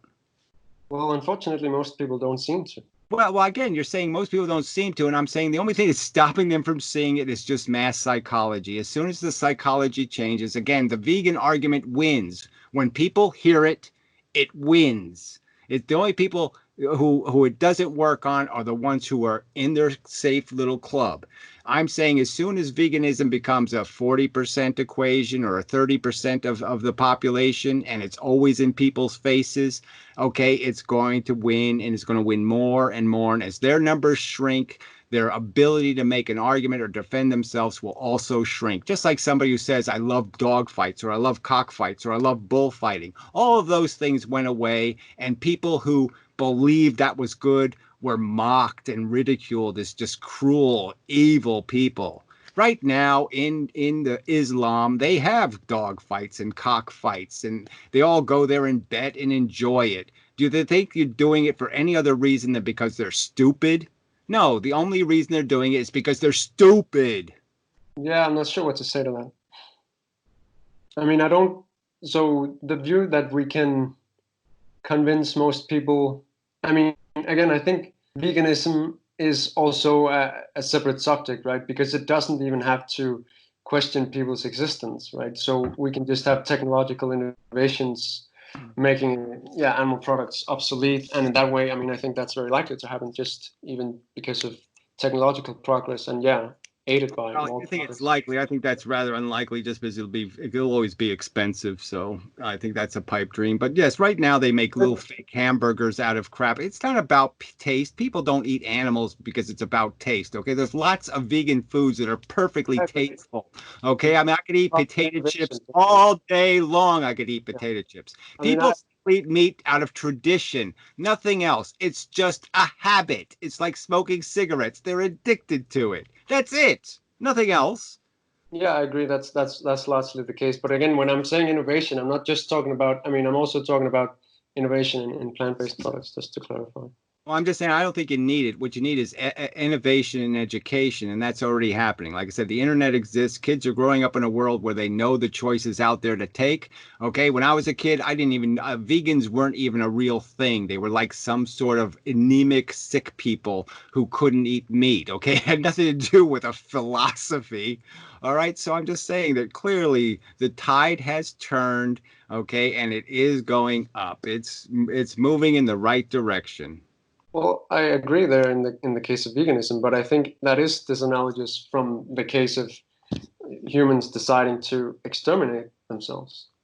Again, you keep saying it in those contexts, and I'm saying there's plenty of humans who make the personal choice not to have children. Why are they making the choice? Because they recognize the fact that it is a jeopardy. It's a mushy ground that it does not provide guarantees, that it's on them, that they can't just say, God told me so.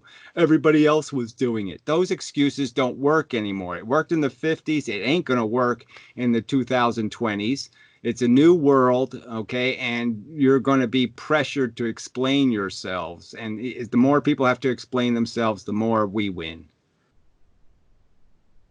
Yeah, I still don't see how that's an argument for why it's likely that humans are going to decide because it's too freaking obvious. That's why they're going to decide, because it's ABC mathematics. All you have to accept is there's no God. You accept that evolution is insanely cruel. What else do I have to believe now? What's the next step? It's just barely no other step. I'm going to stop insane cruelty. Oh yeah, that sounds like a rational thing to do. Yeah, but but again, talking in the context of just a purely secular worldview or ethic, there are many people who have very optimistic ethical views. And these are not, I mean, these are highly educated people, and they I'm are just also saying that the majority of people, if I tell them the evolution story, I will argue to you that 70% to 30%, okay? There'll be 30% who turn it into a fable, and I'm saying the 70% will get the real conclusion that yes, nature is dumb. It's unintelligent design. It doesn't know any better. So yes, it's torturing a bunch of animals because it just doesn't know any better. right, but I still don't see. So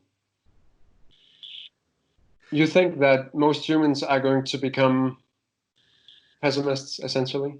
I think they're all going to realize that, yes, we're living in a world where we can't make deserve have anything to do with it. We just can't make a fair game. We can't create a game on this field where a bunch of unfairness doesn't happen, where a bunch of disproportional amounts of suffering are imposed on some players than other players for arbitrary reasons that have nothing to do with the performance of the player. Yes, good people get cancer. Good people get double cancer. I mean, it's just a fucking mess as a game. It's gladiator war, and I'm saying most of the human beings, as we grew up and we figured out that it really sucks to feed people to lions, we're just going to do the same thing here. We're going to figure out that it really sucks to put a sentient being in silly jeopardy. Why put them in jeopardy? Yes, they're better off not in jeopardy. Yeah, unfortunately, most people just don't agree with that, and that includes even. No, right now they don't. Most people don't agree right now. I'm saying, what is the trend? The trend on all of these subjects of ethics are improving. We're doing a lot better than we did 2,000 years ago. Well, I mean, people would not even tolerate watching their kids die now, right? 200 years ago, people watched their children routinely die. Do you think people would do that over and over now? Very few people now, modern people, sit there and watch their first baby die and say, let's do it again. Yeah, that's obviously true, but there are also still many people who think that happiness outweighs suffering. I mean, it's very much. No, there's many people who are still religious. I'm just saying, of course, I'm not arguing that the condition now is the condition. I'm saying look at what the evolution of intelligence, and I'm saying all of these subjects of empathy and getting it. Okay, on all the subjects of ethics and empathy, we're making progress. We're not going backwards, we're going forwards. So that's my argument. That's the trend. And there's every reason for it to have its conclusion in the fact that we understand that this condition of sentience is a trap. It's a trap created by evolution, and it doesn't have the intention of making something valuable. It just has the intention of creating winners and lots of losers. Yeah, so I agree that more and more people are becoming much more concerned about suffering and do realize, many of those points that you raise about, I mean, the sentient condition and, in particular, like the horror of suffering. But still, I'm not convinced that most people are ever going to be pessimists. I mean, I do also see. So, okay, let's just say there's an argument on the internet. We put the two arguments on the internet. You're basically saying that the religious argument is going to be more compelling than the factual argument. That somehow people are going to choose the ignorant argument rather than the intelligent argument. I'm saying we win. We have the intelligent, logical, honest argument. They have the dishonest, fabulistic, hope bullshit argument. Okay, there is no rational argument for any reason to be optimistic. It's just plain silly. What would your optimism be? We'll create a virtual reality where we'll create virtual beings that are already addicted to something, and then we'll give them their heroin. We can make it a virtual reality where you just chase heroin all day, and you get your heroin, and then you just take a nap, and then you go chase some more heroin and get a nap. I mean, yeah, that's just nonsense. Okay, anybody who's wasting their time thinking of these idiotic scenarios of some future for the human race, there is no future. We're here to fix problems. The only problems, we're here to play a very stupid game. We're not here to play a very smart game. There is no smart game to play with these tools. The tools are bones, rocks, and sticks. There are no intelligent purposes. There's no intelligent tools. It's a dumb game that only dumb creatures should be forced to play.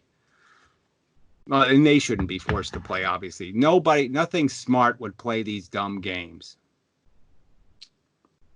Yeah, I mean, unfortunately, I'm skeptical that most humans are going to be convinced. Well, I don't think your skepticism is reasonable. I think there's every indication of progress in all of these ethical subjects, and so I think we're winning big. And you're just saying you're naysaying the win.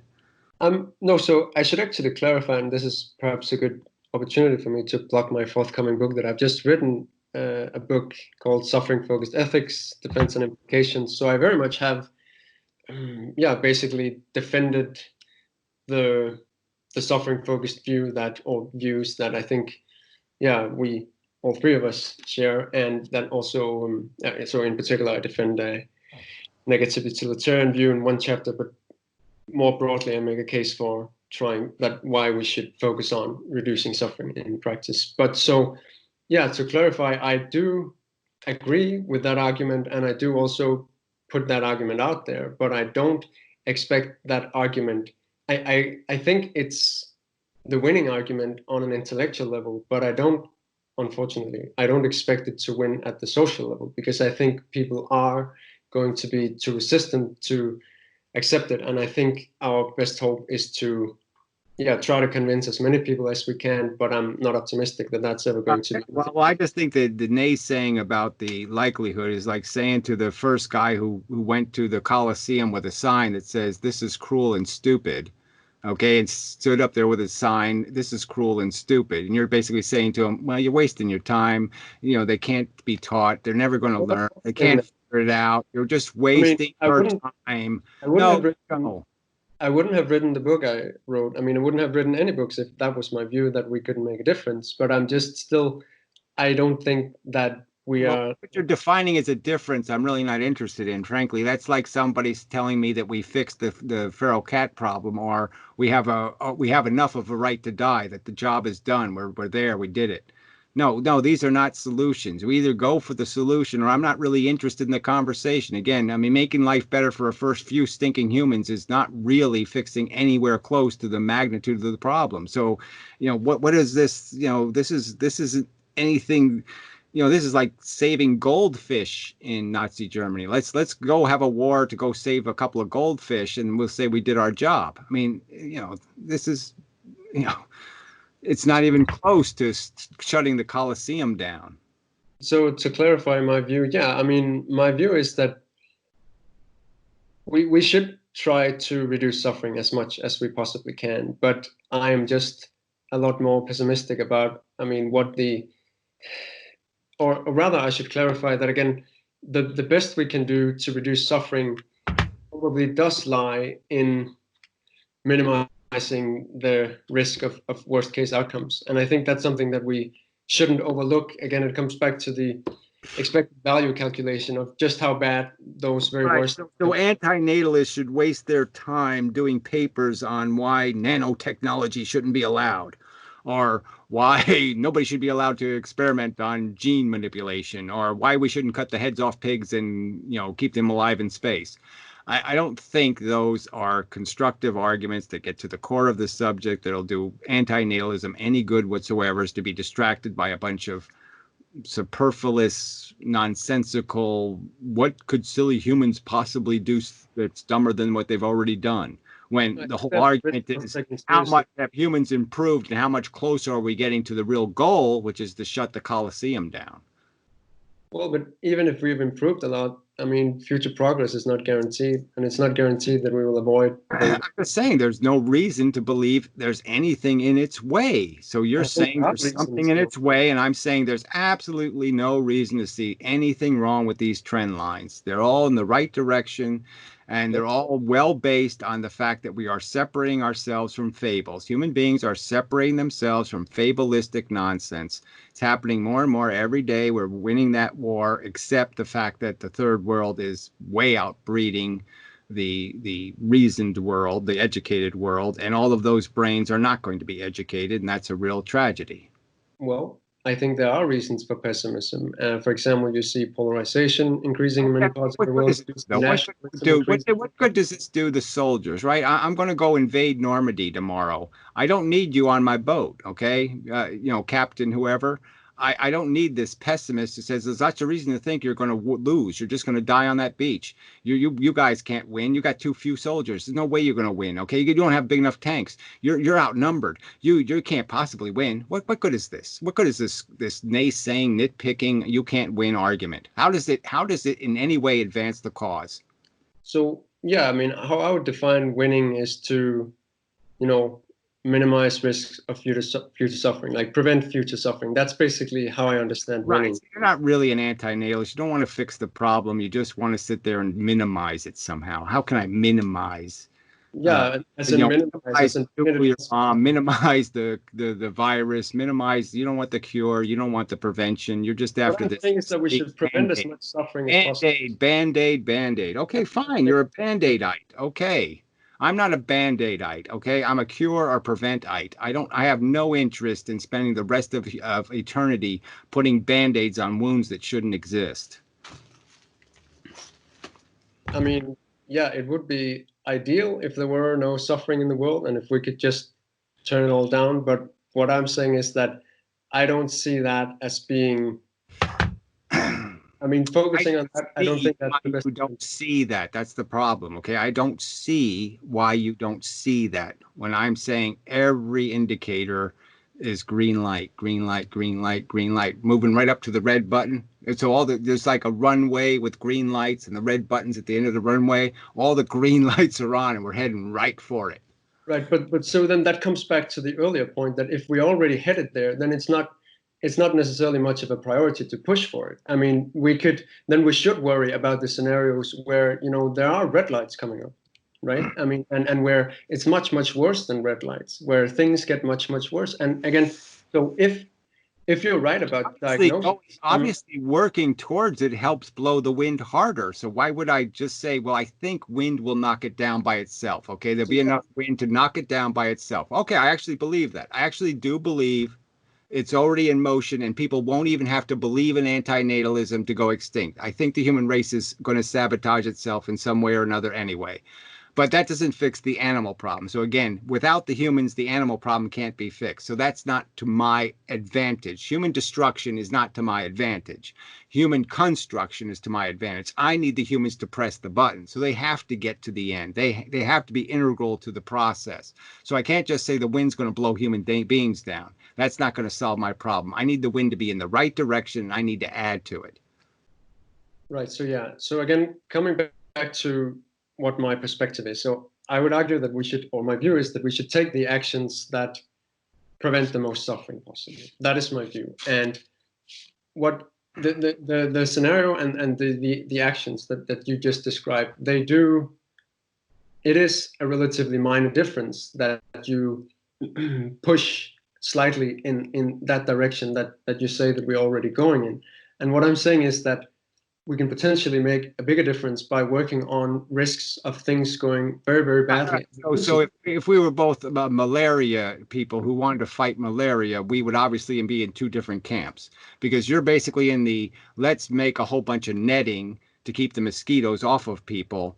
And I would expend all the resources on finding a way to kill the mosquitoes or to disengage the malaria virus itself or bacteria. So I would be totally focused on the cure. I wouldn't spend any money on the nets, okay? Because I know the long term is going to love me for finding a cure. That's going to win in the long term. That's the only equation I really care about, is the long-term equation. I don't care about any short-term gains and, switching back and forth. The only equation, all the math has to be done on the long term. So I'm saying let's invest in the long-term solution, not some, we, made a lot of Band-Aids and we healed a lot of wounds. That should never have existed if we cured the disease. So yeah, using your analogy to malaria, I mean, I would say what my focus then, I mean, if we are to analogize it, what I would say is that I would focus on doing the research that minimizes the risk that this disease, that it mutates and that it gets much, much worse and causes a lot more suffering. Well, most most probable case is that malaria gets less effective, not more effective. So I mean, I agree. That's not even what viruses do, or even microbes. They get less effective when they randomly win. They didn't win for a reason. Coronavirus doesn't infect us for any good reason. So it has no plan to get worse. It's going to get less effective, not more effective. Yeah, but the point is, in the human case, there are serious risks that things could spiral out and go out of control and get very, very bad. Well, okay, so you didn't really answer the question, though. So would you spend the money on researching how to kill mosquitoes and malaria, or would you spend the money on nets? Yeah, I don't think this is a very good analogy to the situation we're in with respect to future suffering. I think it is a perfect analogy. The point is that you're either going to work towards winning the war, or you're going to work towards creating some kind of state where Nazis and Americans live together or something. You're going to blend them both into each other. Well, it's not that simple, because we're faced by many different problems here. So it's a better analogy might be to consider different diseases, right? So what future diseases could plague us? Well, partly we have all those that exist presently, but there's also the risk of future diseases that haven't emerged yet. I'll still argue that I couldn't care less about this stupid human equation. So it is such a small fraction of the sentient torture taking place on Earth that I could not care less. Okay, in sense of I'm going to devote my efforts to putting Band-Aids on a tiny percentage of the real wounds in the world. There are a billion rapes taking place, and you're saying, well, let's go find the ones that are just us, our kind of people, and we'll worry about those rapes and just screw the rest of them. Well, that's a complete straw man. That's not my view. So, yeah. Just saying, how does a human virus or any condition that's going to degrade the existence of human life have anything? But that was an analogy. Anything other than saying humans are somehow more important than these animals. No, that is very much not what I said. That was not the point. So the point of the analogy was simply to say we can't just look at one disease. Like the problem of trying to reduce future suffering, we are faced by many different problems. Explain to me how the animal kingdom is facing all these difficult problems. I'm saying they couldn't be in a worse condition. You really can't make it any worse in nature. How would it go badder? How exactly could it possibly go badder? Well, so if humans are to do anything about the problem of suffering in nature, that requires human civilization to be in some kind of, non-chaotic state, right? And even if we only take that issue, I mean, that human civilization could devolve into complete chaos. I mean, there are many risks there, and there are many things to take seriously. Again, you're just arguing the ideology argument again. You're just arguing the ideology argument again. Sorry? You're saying they have the wrong ideology. This is not about some other thing getting in our way. The only thing in our way is the ideology of the human beings, the fact that they don't like this argument from nature. Okay, they want an argument from God. They want arguments from special circumstances. They want some scapegoat, perfect solution. There's no perfect solution. So yes, they have to grow up and realize there's no perfect solution. So are you saying that there are no risks of human cooperation breaking down completely? I'm saying the risk is minimal, but I'm saying, of course, I believe human beings can blow it all up tomorrow. They can screw over each other. This whole idea of what if the whole economy does actually collapse and we have this whole rich man, poor man war thing? Yeah, that could be a huge distraction. That could take us way back. That could take us back 300 years or 500 years. We could all end up back in the Stone Age. We could all end up going to streams to get some drinking water. So yeah, all of that shit's quite possible. And it would be quite incredible to do that. That's not the subject of antinatalism. That's a separate subject. It is a subject of failure modes in terms of how we can fail to reduce future suffering, though. I mean, we can't imagine totalitarian governments taking over, essentially making it possible to make all these possible ways humans can fail on other subjects is not the subject of antinatalism. So why would I waste my time arguing for humans, please be safe. Please be safe. Okay, hide your nuclear bombs so you don't blow each other up, and let's all have a little, kumbaya thing and try to all get along and love each other, and we'll all work on that, and we'll write some songs. We are the world, la, la, la, la, la. And somehow we have mitigated against this horrible disaster where human beings make a mess. Well, I can't stop human beings from making messes. All I can argue for is the fact that the intelligent human beings, the ones that do get a high school education, do seem to behave a little more responsibly, and that seems to be a very good trend. And they are getting it that, yes, there's no point in torturing people. It's a bad idea. Only God could think that was a good idea. So, yes, let's not have things suffering for no good reason. They are getting it. They do want a more humane world. They do want their meat without the suffering. They do want the animals treated better and all this kind of crap. So they're already on this road. And you're saying instead of arguing for that road, I should worry about all these other directions human beings can go in. Yes, of course, they can fall off the staircase for lots of reasons. They can get drunk on anything and fall off the staircase. I'm saying I don't see the point in being an advocate for a specific subject by saying, let's do some general, let's all be safe theme thing. I mean, I don't know. I mean, it's quite a straw man. That's not what I'm talking about. What I am talking about, and again, you said it's not relevant to antinatalism, but again, antinatalism is not my primary concern. My primary concern is what actions can we take that best prevent future suffering. All right, okay. Well, I'll say that my primary concern is EFILism. It's my only concern. It's the only math that makes any sense. It's the only facts from which to base everything. There is no other facts that matter. All right. So plans involved in worrying about what human beings are going to do have nothing to do with the arguments I have to make. It has nothing to do with me taking steps that are positive in terms of creating responsible human beings. And you're not going to do this with this pussy bullshit, I love you rhetoric crap that we all have some fantasy about some wonderful future we're heading to. No, there's no wonderful future to head to. I don't know whose views you just characterized there, but they're not mine. But anyway. Well, okay, the audience will judge what you've said versus what I've said. I mean, it's clear that, in my opinion, you're arguing for some pessimism that there's no reason to believe exists, and there's every reason to march forward, not backward. But yeah, I mean, again, that was stated so vaguely that I don't know what that even means. But just to clarify on my end, I mean, what I'm saying is, again, and I thought at least that we were in agreement at the level of normative ethics on some kind of negative utilitarianism, that the aim is to... I don't even bother with that kind of rhetoric. What the fuck? Go ahead. Tell me what negative utilitarian is a means besides saying there's no real goods in the world. You're just fixing bads. What else is negative utilitarianism? What does it mean? You can't ever get above the surface of the quicksand. You can just get yourself out of quicksand. There's no winning. That's negative utilitarianism, in my opinion. No, that's not necessarily a good encapsulation of what negative utilitarianism entails, but it basically just comes down to trying to minimize suffering. And yeah, so I don't know. Yeah, in what frame? The whole frame, the whole history, what was the best choice for all of the future, or what was the best choice for the present? That's the question I'm saying should always be answered by everyone with the right answer, which is save the future. The future's bigger than us. The future deserves our efforts to preserve it. If we can save 10 million people from drowning by drowning once, we have every responsibility to get jumping into that damn water.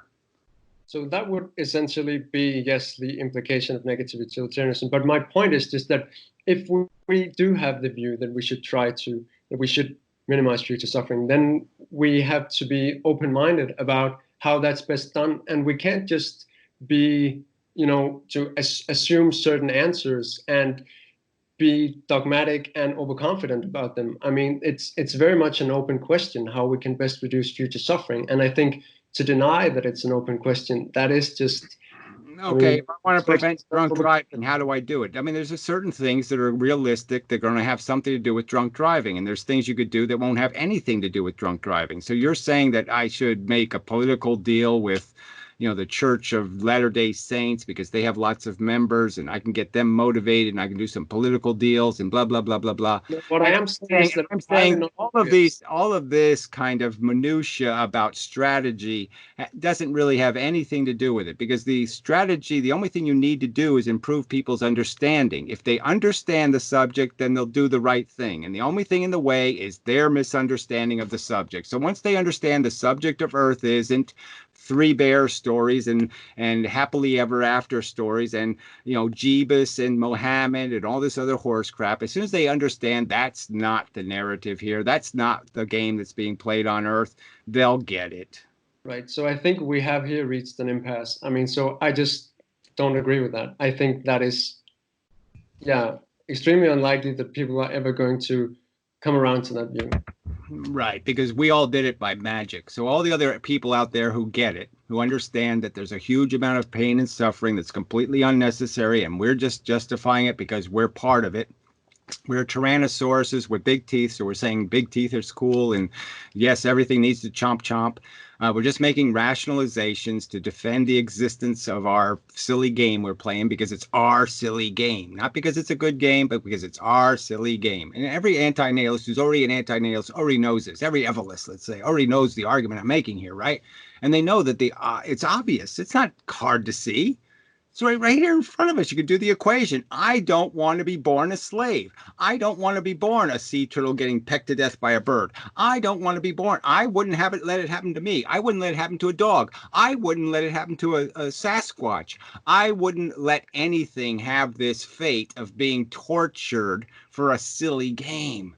A silly game that accomplishes absolutely nothing. And you're saying people can't understand that.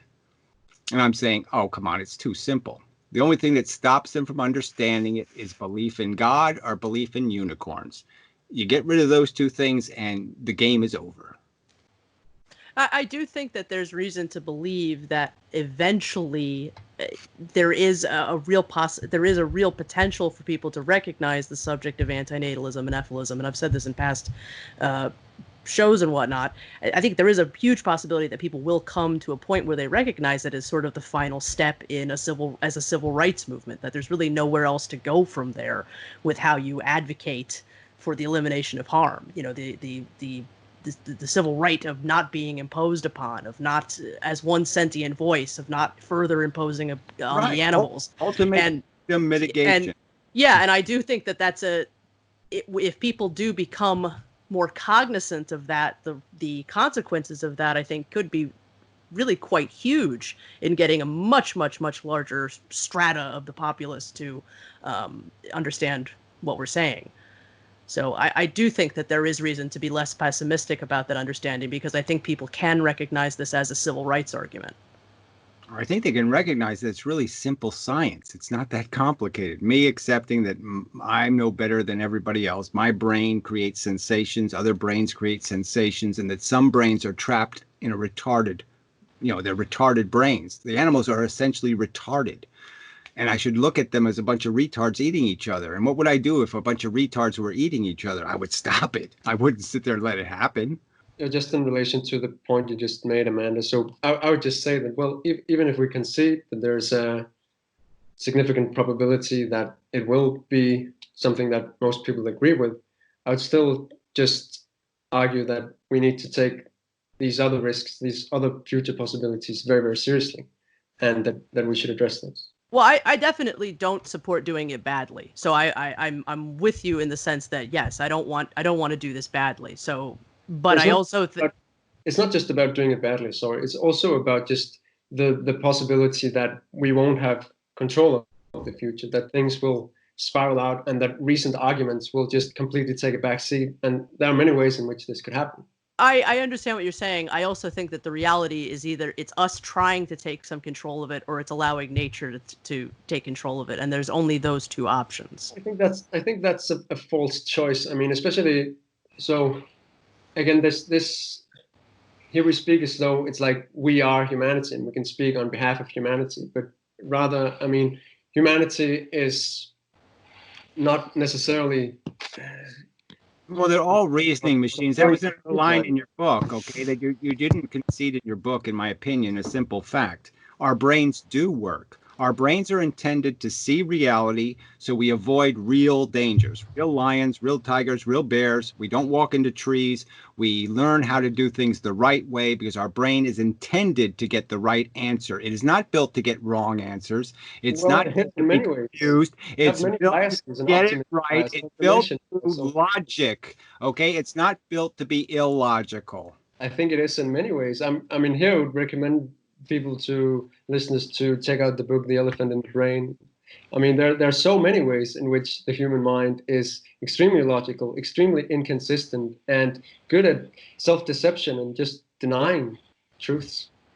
I would argue that no, they always get the tree is in the way. I can't go through tree. Okay, so when it matters, when the rubber hits the road, we get the right answers. Clearly, rationalizations were an invention of modern man. It wasn't an invention of primitive man. They would be pretty honest with you about what they were thinking and doing.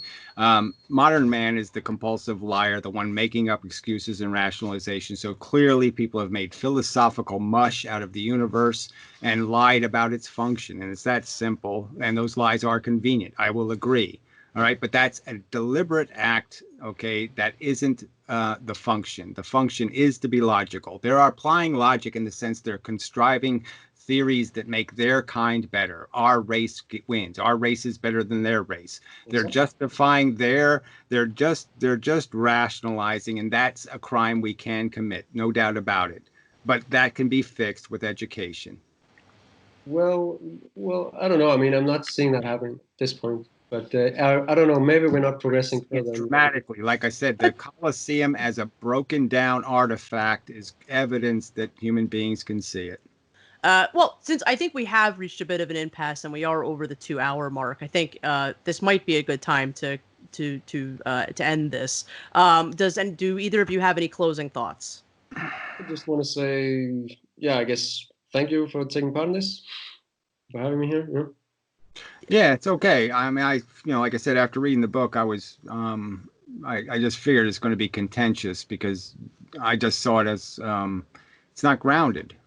I mean, the story is evolution. It's the only story. It's where the whole thing has to grow out of that truth. If you don't believe in evolution and you don't believe it's cruel and unnecessarily wasteful, then you're really not getting the subject. I mean, I think it is. So, yeah. Right. It's easily fixed. It's a dumb force that created it. We can certainly outdo a dumb force. We're smarter than dumb forces. But the part of it is also that now we have humans who are, doing. Well, by we, I mean the humans are quite capable of getting the ABCs here. This is ABC, and the only way you break it is by belligerently doing it. You can only get it wrong by forcing it to be wrong. I think many people are intent on doing that. I know there are many people right now, today. Yes, today there are that many people. But I'm saying every baby born now has the internet, has all kinds of opportunities to see reality that we never even had. They're more likely, to gravitate to the truth than they are to these old, dead fables. But, we were trying to stop this thing. But so I would just say to that, but it's not necessarily about old fables when people are optimistic. I mean, there are plenty of new optimistic fables. Well, I'm just saying, you're saying they're more optimistic. People are on Prozac. People are desperately trying to find some sort of happiness and gratification. So these optimists, I don't think there's all that many of them. Okay. I mean, if I went and surveyed my neighbors here, there's just a couple of people laugh all day, but most of them don't laugh all day.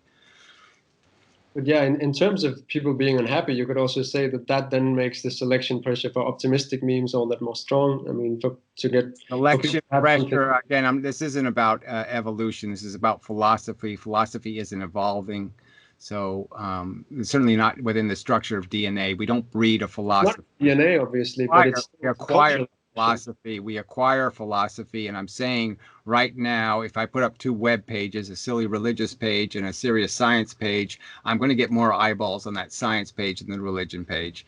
Religion's dead idea. Well, I don't know. I guess so earlier you defined religion rather broadly. I guess it depends on what kind of religion that you put up there.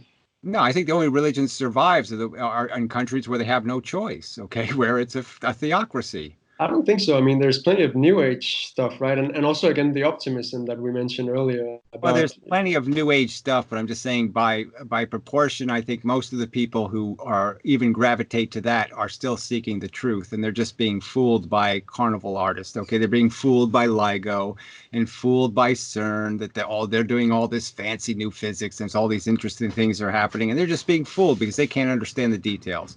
But I'm saying they are seeking the truth. They're seeking the correct understanding. yes, they're being fed a bullshit explanation and they can't judge it, so they can't know they're being bullshitted. But I'm saying people are gravitating to the truth. They want the truth. Give me the truth. Well, I certainly hope so. All right, let me take care of some closing statements. I want to thank you both sincerely for being here today, for putting up with each other. It really was a true delight for me to finally hear you both converse. Magnus, where can people find you, and is there anything that you wish to plug? Oh, yeah. So I have a website. It's just my name, magnusvinding.com. And, well, yeah, so I have a book that's already available, called Effective Altruism, How Can We Best Help Others? And then there's a forthcoming book called Suffering Focused Ethics, Defense and Implications. Okay, wonderful. And Gary, where can people find you? DoNotGod.com. Okay, fantastic. Well, thank you again, both of you, for being here today. And this was great. Thank you again. Thank you. Okay. Please make sure to visit Magnus Vinding on his website, magnusvinding.com, find his books on Amazon, and please make sure to check out the links regarding S-risks that Magnus has provided in the description. 3 are from longtermrisk.org, and 1 is from centerforreducingsuffering.org. And also, please remember to subscribe to Imendham on YouTube and visit him at donotgod.com. Thank you for listening to the Exploring Antinatalism Podcast. Once again, this has been Old Fan. You can find me at Forever Wolf Films on YouTube, as well as keep up with my daily antinatalist news updates at Antinatal News on Twitter. Please follow the podcast on Facebook, Twitter, and Instagram, and email us at exploringantinatalism@gmail.com. The podcast can be listened to on our YouTube channel, Exploring Antinatalism Podcast, as well as Buzzsprout and iTunes. We also have a new website still under construction, www.exploringantinatalism.com. Podcast artwork donated by the incredible Life Sucks. All the best, and bye for now.